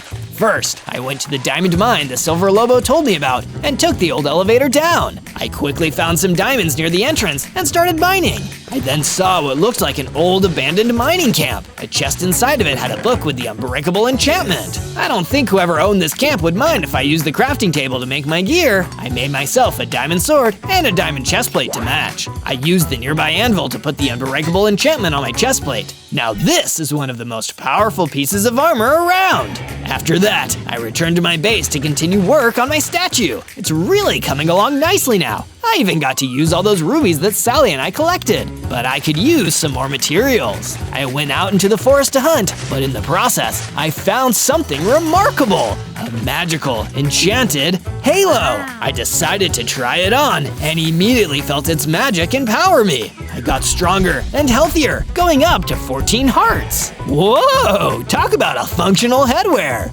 As I continued hunting in the forest, I stumbled upon a spider nest. I saw the same gremlin from before, stuck in their webs calling for help. The spiders noticed me and charged towards me. This was the perfect opportunity to test out my new gear, but they were no match for my diamond sword. After I dealt with them, I cut the web holding the gremlin and he fell down. He thanked me for saving him again and ran off into the forest. Next time I take on Mr. Dark, he's in trouble. I went back to my base, feeling a lot more confident, and found that a huge bone serpent was waiting for me. But don't worry, he was friendly. So, you're the skeleton dragon I've been hearing about. I heard something about this friend of yours. A skeleton horse?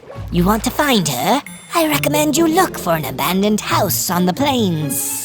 Finally, a break in the case. You're a lifesaver, Bone Serpent, literally. Want to stay at my base? Well, since you're offering, why not? I built a new room with a pool where the Bone Serpent can stay. But by then, it was already nighttime. Mr. Dark would be on the prowl. I'd go find Sally first thing in the morning. On day 63 through 66, I was preparing to go on a rescue mission for Sally. But before I could leave, my mentor, the Necromancer, arrived to give me a gift. Zozo, I wanted to give you a gift before you went on your quest. Mr. Dark is a mutant Enderman, and this dagger will do extra damage against Endermen. But be warned, it'll be incredibly weak against anything that isn't an Enderman. Thank you, Master Necromancer. These will come in handy. I left my base, passed through the forest, and ventured out onto the plains. This was the exact direction that the Bone Serpent told me to go in. That's when I ran into a group of zombies and decided to test my dagger on them, and it did almost no damage. Wow, Master Necromancer was right. This dagger is useless against things that aren't Endermen. Instead, I pulled out my diamond sword and easily defeated the zombie horde before moving on with my quest. I got distracted again when I saw a villager, dressed like a craftsman standing next to a burning house. He looked like he needed help. Hey mister, I'm Zozo. Can I give you a hand? Yes, please! My wife is trapped in that burning building, and I'm too old to rescue her myself. Please help me! I ran into the burning building and found the craftsman's wife waiting inside. Thanks to my training from the necromancer, I was able to stay cool under pressure and lead the craftsman's wife safely back out. He was delighted to see her. Thank you, Zozo. I owe you one for this, and I always repay my debts. On days 67 through 70, I arrived at the abandoned house in the plains where I figured they must be holding Sally. This place looks so spooky, but I need to do the right thing, just like my mentor taught me. I carefully entered the house, trying not to be detected. I noticed that there was a broken end portal inside. That's weird, but I was quickly distracted by the sounds coming from upstairs. I drew my sword and ran upstairs, seeing Sally the skeleton horse locked in one of the rooms. Don't worry, Sally, I'm here to help. Wait, Zozo, it's a trap. 3 Endermen suddenly appeared all around me. I tried to fight back, but I wasn't fast enough. They kept teleporting and attacking me back. Little by little, I was backed into the corner. It looked like I was a goner until I saw something on the floor. Is that a potion of fortitude? It was. I quickly grabbed it and drank it, and it made me tough enough to collect my thoughts, remembering the gift from my mentor. I pulled out the dagger and charged in. He was definitely right about its strength against Endermen, because soon enough, all 3 were defeated, although I barely survived that. I went to free Sally from the locked room. We celebrated for a moment in the room before I let her out and headed towards home. Let's go and rest, Sally. I've missed you. I shared some of my apples with Sally as we walked home, happy to finally be reunited. On days 71 to 74, with Sally's help, I invited more skeleton horses to my base and let them stay in my stable. Though I had to take time to expand the stable so everyone could fit inside. Let me know if it gets too cramped in there. After I'd finished my renovations, I decided to journey down into the diamond mine again and collect more, you guessed it, diamonds. When I returned to my base, I used those diamonds to complete my set of diamond armor and enchant it with the protection enchantment to help improve my chances in an intense fight. When the armor was done, I noticed that I received a letter. Oh, it's the craftsman whose wife I saved from that burning house. He says he wants to meet me in the tavern of a nearby village. That's so exciting! On day 75 to 78, I did as the letter said and traveled to the nearby village. I found the craftsman waiting for me in the village tavern, just like he promised. Good to see you again, Zozo.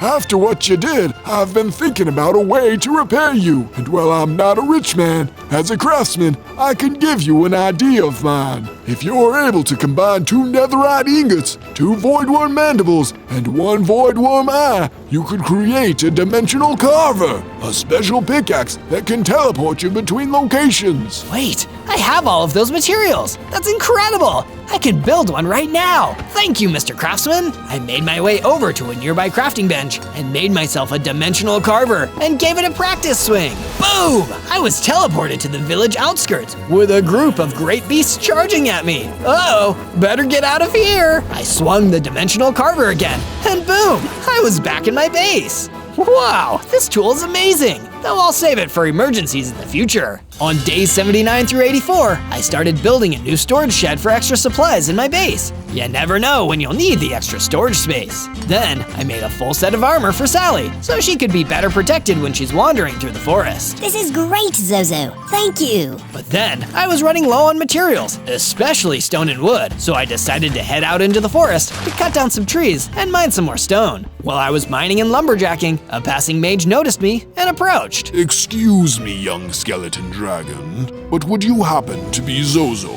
That depends. Do you work for Mr. Dark? Well, I used to, and there's something I want to get off my chest. You have to understand, Mr. Dark is pure evil. If ever there was good in him, it's gone now. You cannot reason with him. You cannot talk to him. The only joy he takes is in making others unhappy. So when you're dealing with him, just be careful. He is not to be messed with. And with that, the mage left. Guess that's my daily dose of nightmare fuel. On days 85 to 89, I returned to my base from the forest in the late evening, only to find out that the worst had happened.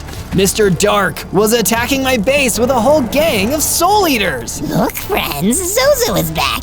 He's here to join our little playtime. I want nothing to do with you or your deranged games. I just want you to stop bothering everybody. Yes, we could do that. Or we could play catch. Soul Eater, throw! One of the Soul Eaters pulled out a javelin and threw it at me. But then something strange happened. Rather than losing hearts, I started to get bigger and stronger. I'd become an evolved skeleton dragon, reaching my full size and going up 20 hearts. Whoa, I guess all that training is finally paying off. Wanna 1v1 me, Mr. Dark? Why should I have all the fun? My friends want to play with you too. Play with him, Soul Eaters. Mr. Dark vanished again, and the Soul Eaters ran towards me. With my new size and power, it didn't take me long to defeat them, which made me even more frustrated that I couldn't have taken on Mr. Dark there and then. Instead, I had to increase the size of my bedroom. A bigger skeleton dragon needs a bigger place to live. On days 90 to 94, I finally finished my statue. It's a giant, cool skull statue, showing how we skeletons stuck together and stood against the evil of Mr. Dark and his minions. Did you guess what it was before I just told you? Let me know down in the comments. Once the statue was finally done, I decided I'd give some extra training to my best friend, Sally the Skeleton Horse. We trained together on the base grounds by play fighting until she upgraded and became bigger and stronger. It feels so good to be powerful enough to fend for myself. Thanks, Zozo. I never would have gotten this far without you, Sally. And after training, Sally took me to her brewing station she had set up to make a bunch of healing potions. You never know when these will come in handy.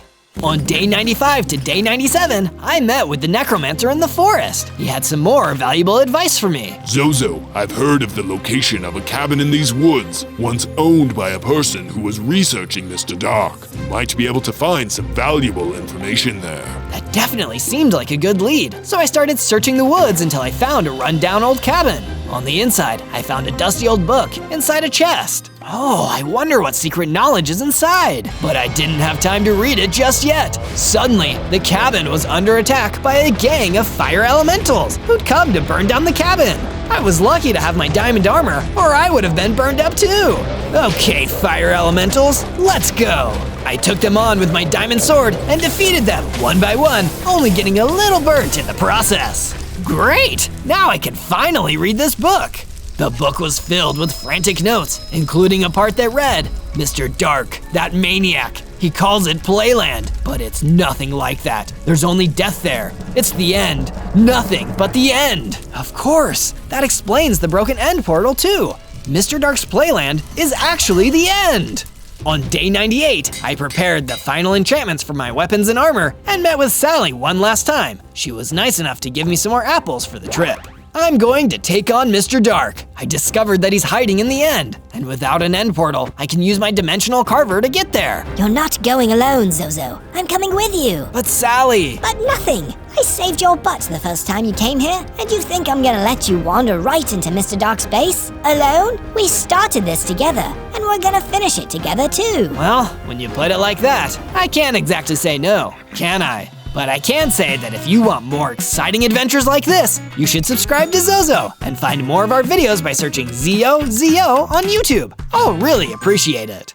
On day 99, Sally and I were ready to take the fight to Mr. Dark and free everyone that was still trapped in Playland. Let's do this, Zozo. Let's make it so the people of this world never have to fear the night again. That's what I'm talking about, Sally! Sally stood close to me, and I used the dimensional carver to teleport us all the way to the end so we could storm Playland together. But as soon as we arrived, we were immediately surrounded by a gang of Endermen. I immediately regret this decision. Yeah, me too! I pulled out my handy dagger, ready to fight off the Endermen, when I realized that they weren't here for me. They surrounded Sally, too fast for me to stop them, and grabbed her. They teleported away, taking Sally with them to who knows where. Sally, no! I knew why they'd done it. They were working for Mr. Dark, and Mr. Dark wanted me to face him alone. On day 100, I walked deeper into the end alone, looking for Mr. Dark. He didn't seem to be anywhere around here. That's when I noticed a cage containing a skeleton dragon just like me. I'd finally found him. Don't worry, fellow Draggy, I'll get you out of here. I heard an evil laugh behind me, and Mr. Dark appeared. You've come to play with me at long last, I knew you would in the end, little one. I'm not so little anymore! I pulled out my dagger and turned to attack Mr. Dark, but he teleported out of the way and hit me again! He was even stronger than I remembered. Thankfully, I had a spare potion of healing to take to offset the damage. Play along, Zozo. It's no fun if you don't play. I tried to attack him again, but it was like fighting smoke. Every time I went for him, he teleported out of the way and attacked me back. It felt like all of my training was for nothing against him.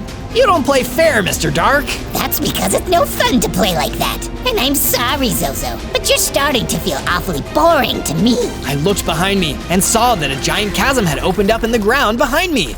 It was so dark down there, I didn't even know if there was a bottom. You'll find more friends down there, Zozo. You'll never want to leave.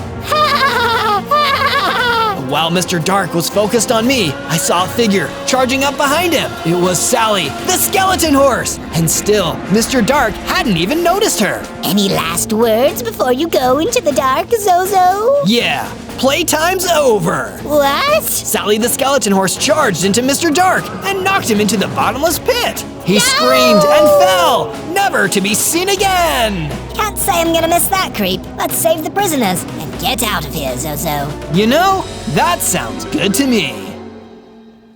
On day 1, I spawned into the frozen lakes as an ice witherstorm. Whoa, even as a baby ice witherstorm, I'm pretty awesome. And thank goodness, because I don't feel cold out here either. But my celebrations were interrupted when I heard the flapping of mighty wings coming towards me. I looked up and saw a huge ice dragon floating in the air above me. You! Me? Don't be funny with me, boyo. What's your name? I'm Zozo, mister. I'm Ivan the Ice Dragon, and that means ice is my thing. You think you can steal my thing, you wee little witherstorm? I'll teach you what it means to be truly ice cold. Ivan fired a huge ice blast down towards me. It nearly hit me, but I was lucky enough to dodge at the last second. Hey, you almost hit me. Yeah, that's what we in the business call a warning shot, dummy. The next one will come when you least expect it. You want to keep the icy cred? You've got 100 days to earn it, or frostbite is gonna be the least of your worries. He unleashed an even more powerful ice blast, and this time I just had to run for my life. Gotta beat Ivan, or he's gonna freeze me to my doom. On day 2, I wandered further across the frozen lakes. In weather this freezing, even I started to feel the cold. This is so embarrassing for an ice witherstorm. Maybe I just need some food. I only have 10 hearts. It's important to keep my hunger bar filled up. I searched across the frozen lakes until I finally found an apple tree. It's not easy to grow food in a place this cold, so I needed to enjoy everything I could get. I broke down the tree and ate some of the apples, solving the hunger situation. But it didn't solve the situation of a dread thrall charging out of the distance. Enjoy those apples, you little baby. That's such a baby thing to do. Eat apples. Is it? I'm not sure I follow your logic here. It makes sense when you're a dread thrall, okay? It's like a cultural thing. Anyways, let's fight. Ivan told me that a witherstorm was trying to jack his style. I owe it to him to put you down. The dread thrall ran at me and unleashed some powerful attacks. I wasn't strong enough to fight him yet, so all I could do was break away from the fight and run for my life. I got out of there as fast as I could, but as I cowered behind a pile of snow, I heard something approaching. I was terrified, worried that it could be the dread thrall. Instead, a cyclops stepped out. Come with me if you want to live. How could I deny an offer like that? On day 3, the cyclops led me across a safe part of the frozen lakes, telling me to keep as quiet as possible. You need to keep a low profile around here if you want to last. Ivan's dread thralls are all over the place. Where are you taking me? Shh, somewhere safe. That's all you need to know. I kept quiet as the cyclops led me. Then he suddenly stopped. This is as far as I'll go. It's too dangerous for us all to be in one place. Go forward 50 paces and you'll see a dodo hippogriff at a campfire. Speak to him and then come back to me when you're done. Okay, understood. I followed the Cyclops' instructions until, predictably, I found myself at the campfire where the dodo hippogriff was waiting. He sent you. Good. You follow orders. You might have a better chance of surviving than the last one. Wait, what do you mean, the last one? You think you're the first ice witherstorm to spawn here? There have been many, and Ivan has destroyed them all out of his evil jealousy. But if he's after Ice Witherstorms, why are you and that Cyclops guy so afraid of him and his goons? Your people have the worst of it, but Ivan is a nightmare for all of us. Anyone who bruises his ego gets destroyed. We want him gone, and with our powers combined, we can make it happen. What do I need to do?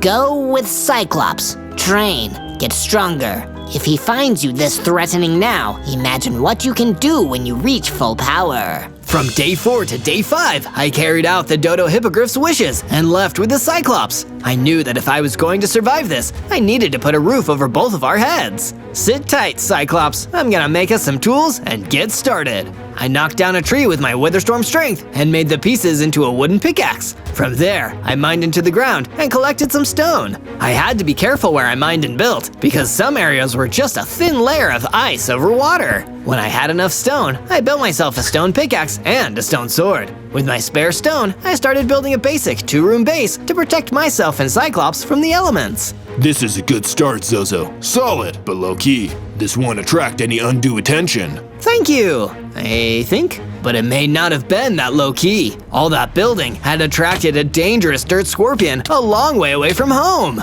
As it attacked, this time I fought back until the dirt scorpion was defeated. This gave me the XP to level up, getting 30 hearts and a new power, Ice Blast. Now I can finally start living up to my Ice Witherstorm name. From day 6 to day 8, I left the Cyclops back at the base while I went out to explore a nearby frosty mountain range called the Alps. Wow, the air is very thin up here. I probably wouldn't make a habit of hanging out up here. But my thoughts were interrupted by an adorable orange and white kitty running up towards me. Please, stranger, I need some help. There's something terrible happening back there. Calm down, calm down. What's going on here, kitty? A dread scuttler. It's horrible, and it was chasing after me. I was so scared. Don't worry, kitty. You just hang back here, and I'll go take care of it. Thank you, stranger. Thank you. Please, call me Zozo. I braced myself and went off in the direction that the kitty came from. It didn't take me long to find the dread scuttler, and with the help of my ice blast and my stone sword, it didn't take long for me to beat it either. Afterwards, the kitty approached me, happy that I'd taken care of the nasty dread scuttler. Zozo, that was amazing. You're the best. Please, it was nothing. Well, if it was so easy, maybe you'll help me take care of a dreadlich not far from here. He's been causing a lot of trouble. Sure, I'll always do my best.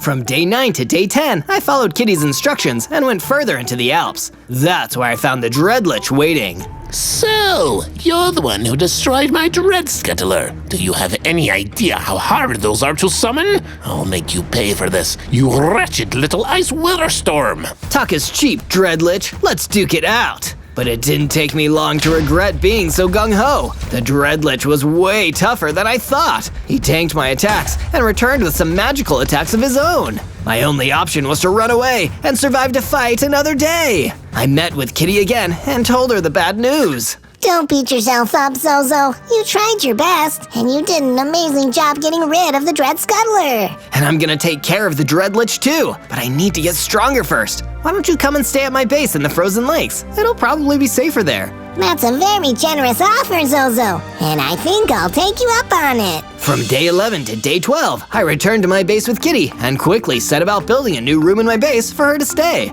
I made sure it was the kind of room that'd be really cozy for a cute little kitty. What do you think, Kitty? I think you did an amazing job, Zozo. So amazing, in fact, that I made a few base upgrades of my own to repay you. And Kitty certainly had made some awesome upgrades. She'd created a sheep farm full of, yep, you guessed it, sheep. She'd also created a furnace and a storage room. Are you implying I should go and forge myself some new weapons, Kitty? Nothing gets past you, Zozo. I searched until I found a decent cavern for mining, and searched until I found a healthy vein of iron ore. I dug up the ore and took it back to my base with me. There, I used the furnace Kitty built to smelt my ore into iron ingots. And with those and some sticks, I made myself an iron pickaxe and an iron sword. Now I'm stronger than ever before. That's what I'm talking about.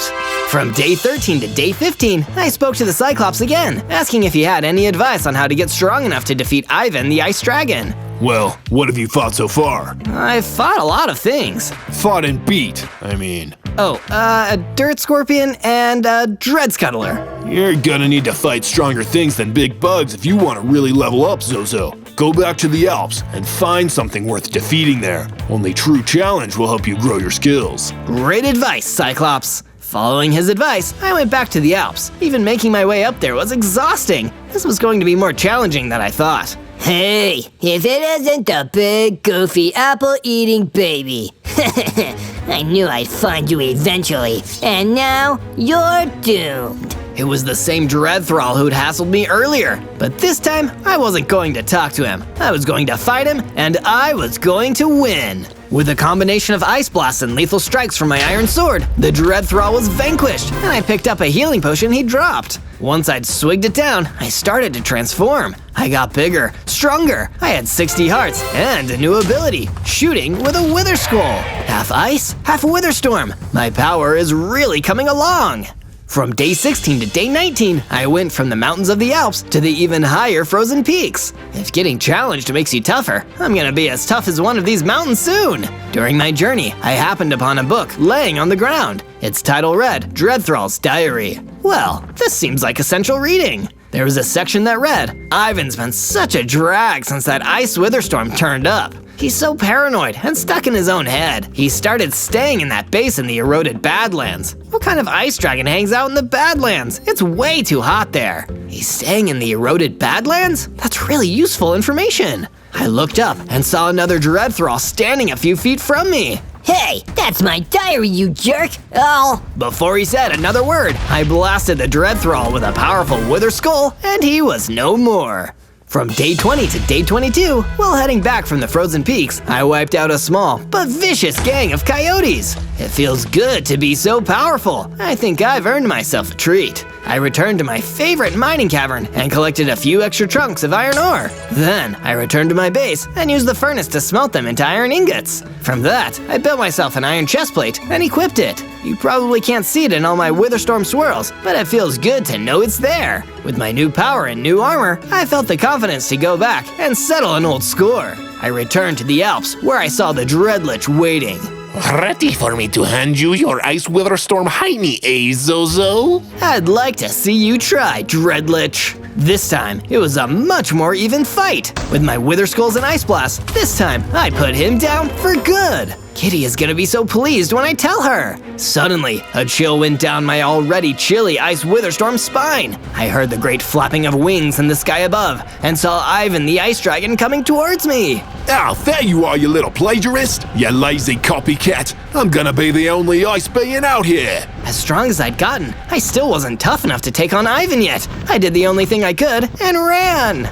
From day 23 to day 26, I made it safely back to my base and rushed to tell Kitty the good news. Hey, Kitty, remember that Dreadlich you were having trouble with? You mean the one you were having trouble with, Zozo? Well, those troubles are over. I defeated him. Perfect! Nicely done, Zozo! I didn't want to rest on my victory for too long. After all, I had only just narrowly escaped from Ivan. I still needed to get much stronger if I was going to take him down for good. I decided to venture back to the mines and have another shot at gathering up some more iron ore. Luckily for me, there was plenty to be found in another vein underground, and I hacked away with my pickaxe. Once I had gathered up enough ore, I smelted it into some shiny new iron ingots. I had plenty to smith myself an iron helmet and sturdy pair of iron boots to match my chest piece. Now, I was fully protected. Zozo, come have a look! What's new, Kitty Cat? Whoa! Kitty had been working on an upgrade to my base as a way of saying thank you for helping her out.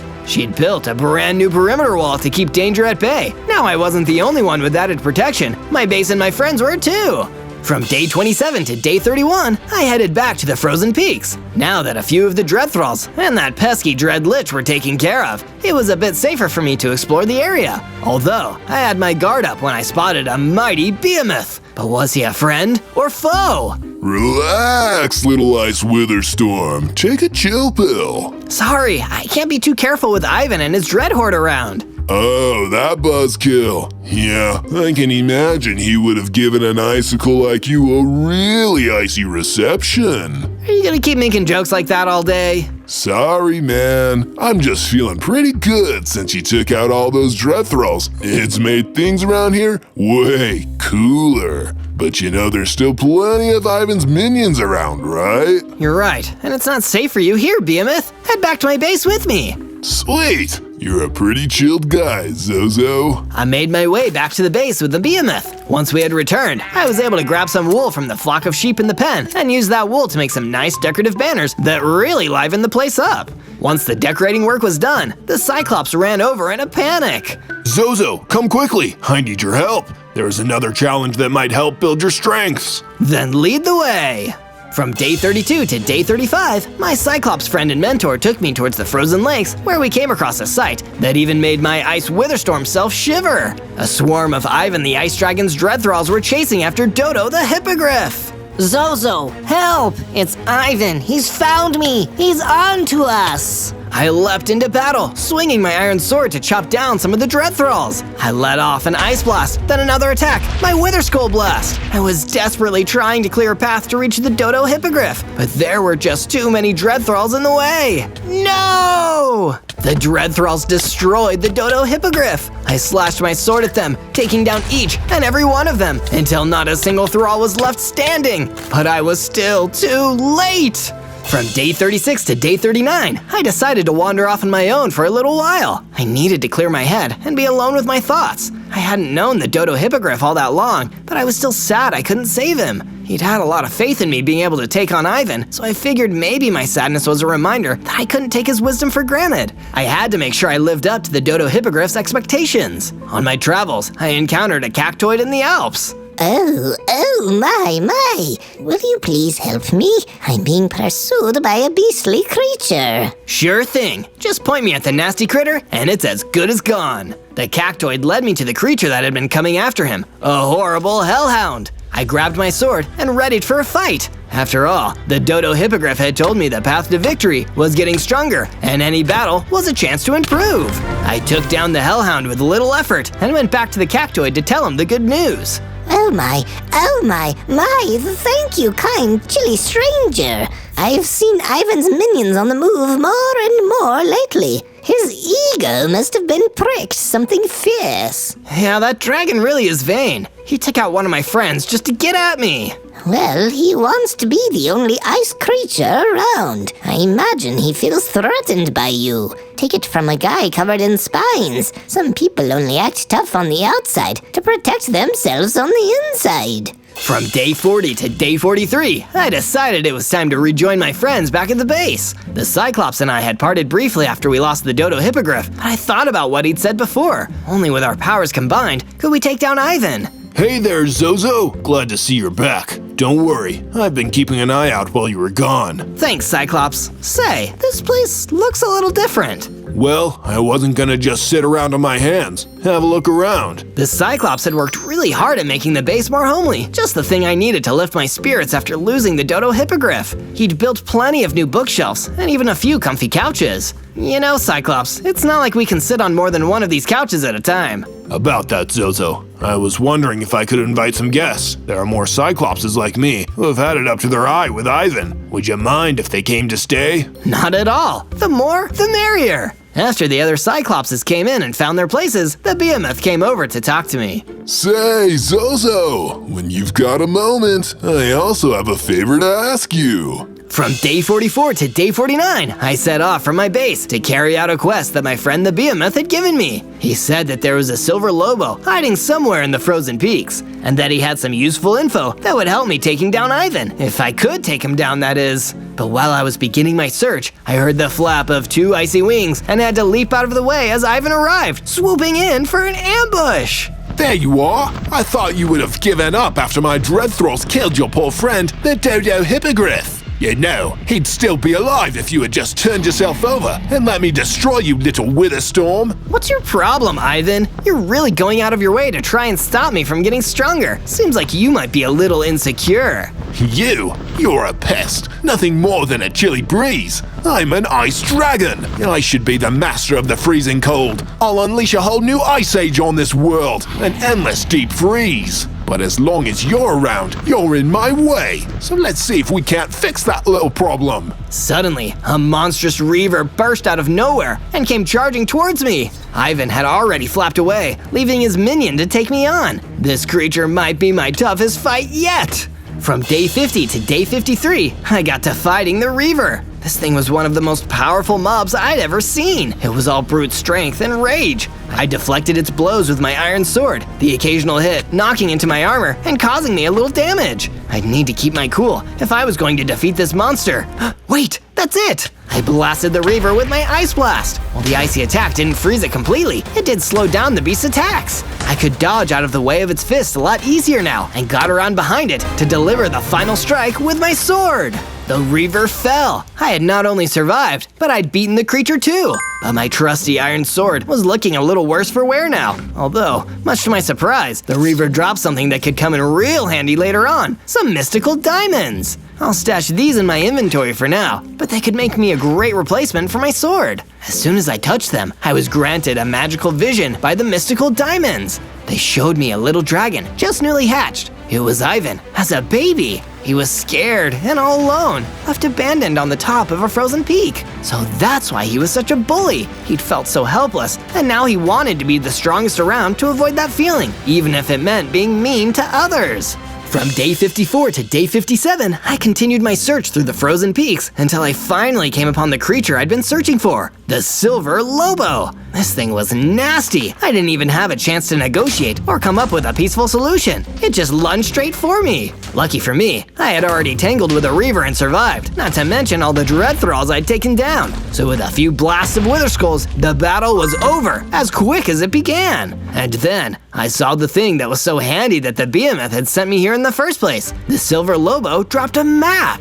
It had been tasked with guarding a location that obviously Ivan didn't want me getting to, so I grabbed the map and made the trek back to my base. I needed to speak with the behemoth. Hey there, Zozo. It sure is cool to see you back in one piece. Say, behemoth, why send me after this map?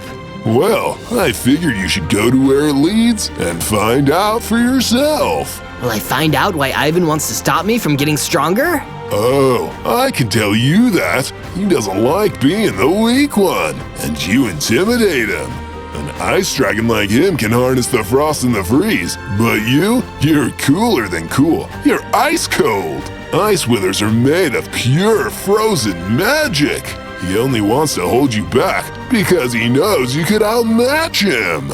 From day 58 to day 62, I decided to do some more work on my base now that I was back for a while. I upgraded our sheep pen, making it more spacious for the flock so they could roam around a bit easier. Then, I took a look at the map I had gotten from the Silver Lobo and started to follow it to see what all the fuss was about. It only led to a mine filled with diamonds. No wonder Ivan didn't want me finding out about this place. I got to work mining as many diamonds as I could carry and raced back to my base so I could turn them into useful items. Before long, I had a brand new diamond sword to replace my worn out old iron one, along with a new diamond pickaxe to make mining a breeze. Then, just as I was finished, my Cyclops friend came up to talk to me. Zozo, I noticed some of my fellow Cyclopses were a little bit chilly, so I made a brand new fireplace with them. Hope that's okay. Sure, even though the cold never bothered me anyway, I'm glad you guys can keep warm. The Cyclops and his new pals had even built a whole new comfy living area for everyone to show their appreciation for being allowed to stay in the base.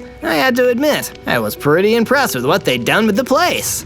From day 63 to day 66, I decided to ask around my base for some advice. I knew I still wasn't tough enough to go head-to-head with Ivan yet, but I had to do something to get back at him. And besides, the Dodo Hippogriff had made me realize that teamwork was the best way to putting a stop to Ivan's plans. Eventually, the best advice came from Kitty. You know from that Dread Thrall's diary that Ivan has a base in the eroded Badlands, right? Well, why not go and scout the place out? You don't have to go in or try and face him. Just take a look from the outside to see what it looks like and how to get there. Good idea! A recon mission! Thanks, Kitty! No problem, Zozo. I made my way to the eroded Badlands, making sure I kept to the shade as often as I could, since the Badlands were so much hotter than the frozen lakes. Even though ice witherstorms like me were pure enchanted ice, I didn't want to run the risk of melting. I was able to get a good look at Ivan's base. It was well guarded by plenty of his minions. The place was crawling with Dread Thralls. Getting inside was going to be tricky unless I got a lot stronger.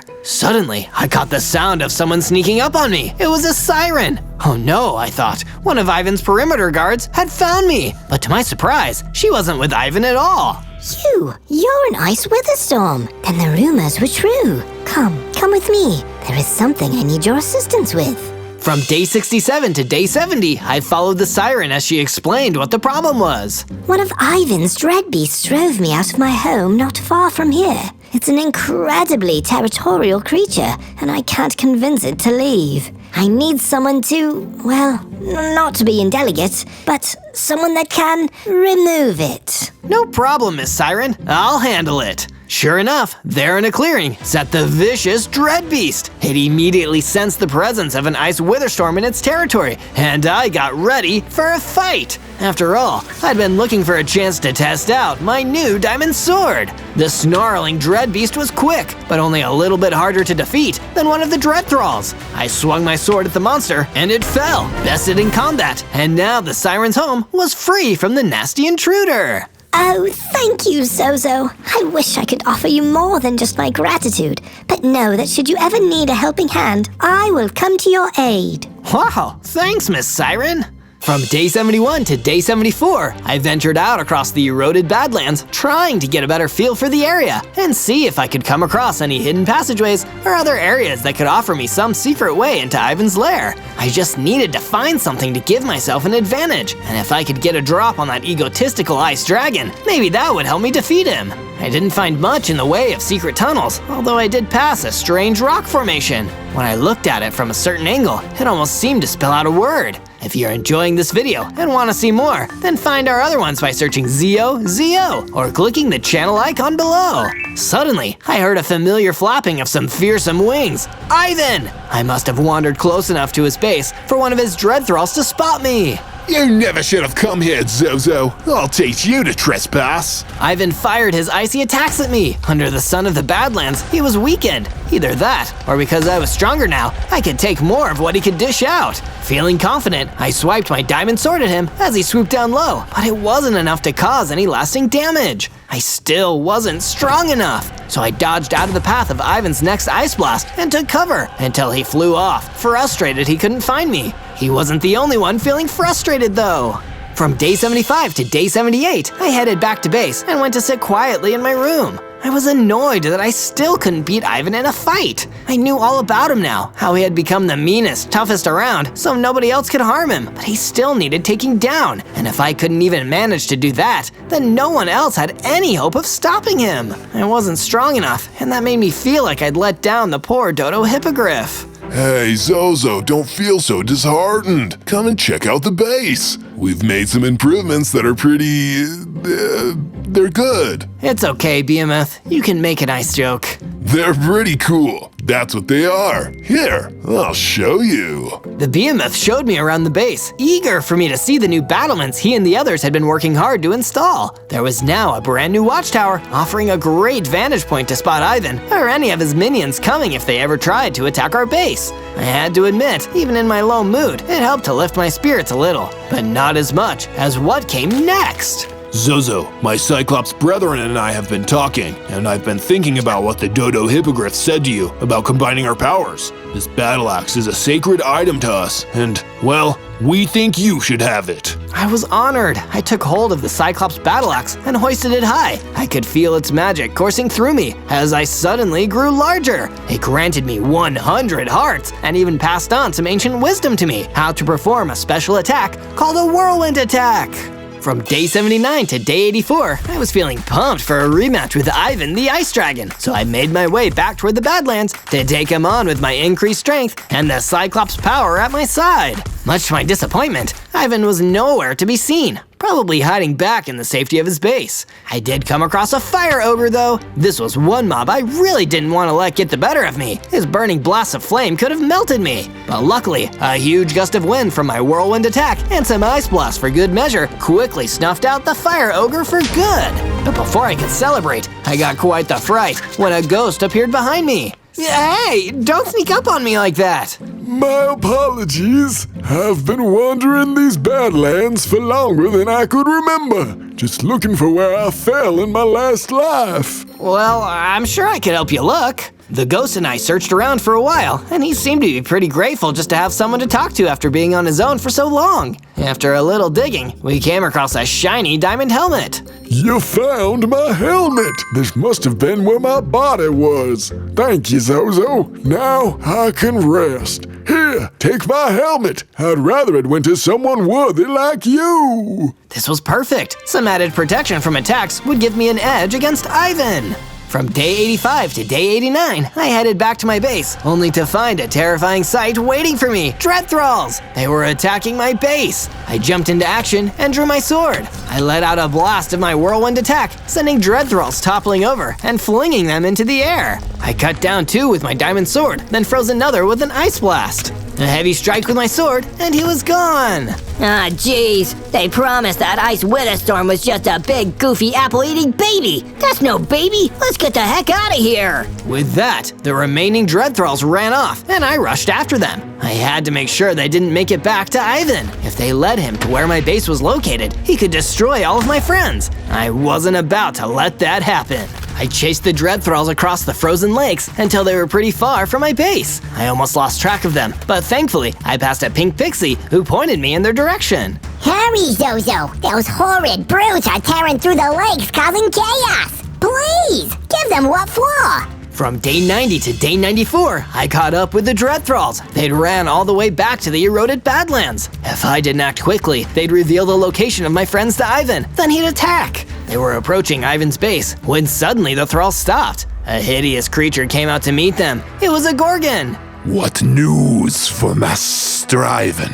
We found where the big, goofy, apple-eating baby was hiding. But he wasn't no goofy, apple-eating baby. He's a powerful Ice WITHERSTORM. Silence! Lower your voice. Don't let our master hear. I will break the news to him. First, tell me where I can find this troublesome Ice WITHERSTORM. After the Dread Thralls left, I ran in to take on the Gorgon alone. I'm right here. The Gorgon gave an angry hiss as I jumped out from my hiding spot and cut down one of the Thralls. I took them out much easier than when I'd first started out, but getting rid of them was only the beginning. The Gorgon attacked. I had to use all the attacks I had learned to fend him off. This was by far my toughest fight yet.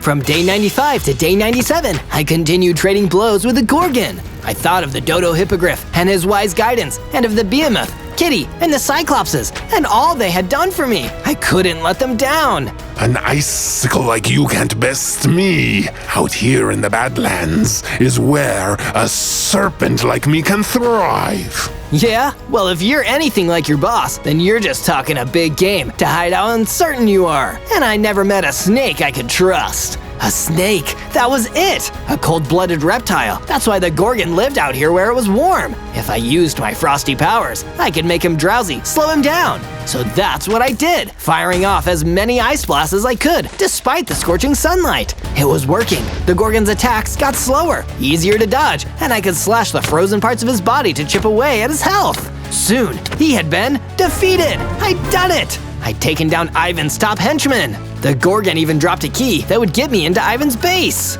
Wait, don't you want to know what happened to the others? Others? The other Ice WITHERSTORMs?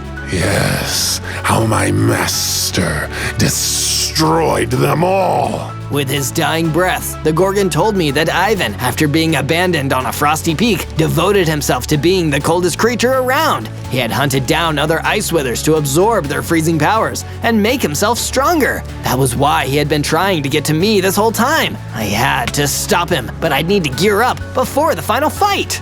On day 98, I made my way back to my base, hoping to prepare myself for my final showdown against Ivan. It had all been building to this, and I hoped I was ready. First, I spoke to Behemoth. Don't worry, Zozo. I'm sure you've got what it takes to take down Ivan. You're the coolest customer I know. Thanks for that, Behemoth. Then, Kitty. Zozo, take care! Remember to lick your wounds, and don't fight if you've got a hairball. Trust me on that one. I'll take your word for it, Kitty. And finally, the Cyclops. Listen, Zozo, I can't thank you enough for giving me and my Cyclops friends a home. I think the Dodo Hippogriff would be proud of how far you've come. We combined our powers, and it made you the powerful Ice WITHERSTORM you are. I just hope that I'm ready to take on Ivan. None of us are ever ready for challenges, Zozo. We just have to tell ourselves we are, and remember what challenges are for. They're to make us stronger. On day 99, I made my way back toward the lair of Ivan the Ice Dragon, passing the Alps on my journey towards the eroded Badlands. When I finally reached my destination, it seemed Ivan hadn't taken the fall of his Gorgon too well. The place was crawling with dread thralls. I knew I could handle a group of them, but this was way more than I had ever seen. What I could really do with is getting help getting past these dread thralls. But of course, you only had to ask Zozo. Miss Siren! My siren song can distract these thralls for a time. That should help you deal with them. You go in there and take on Ivan once and for all.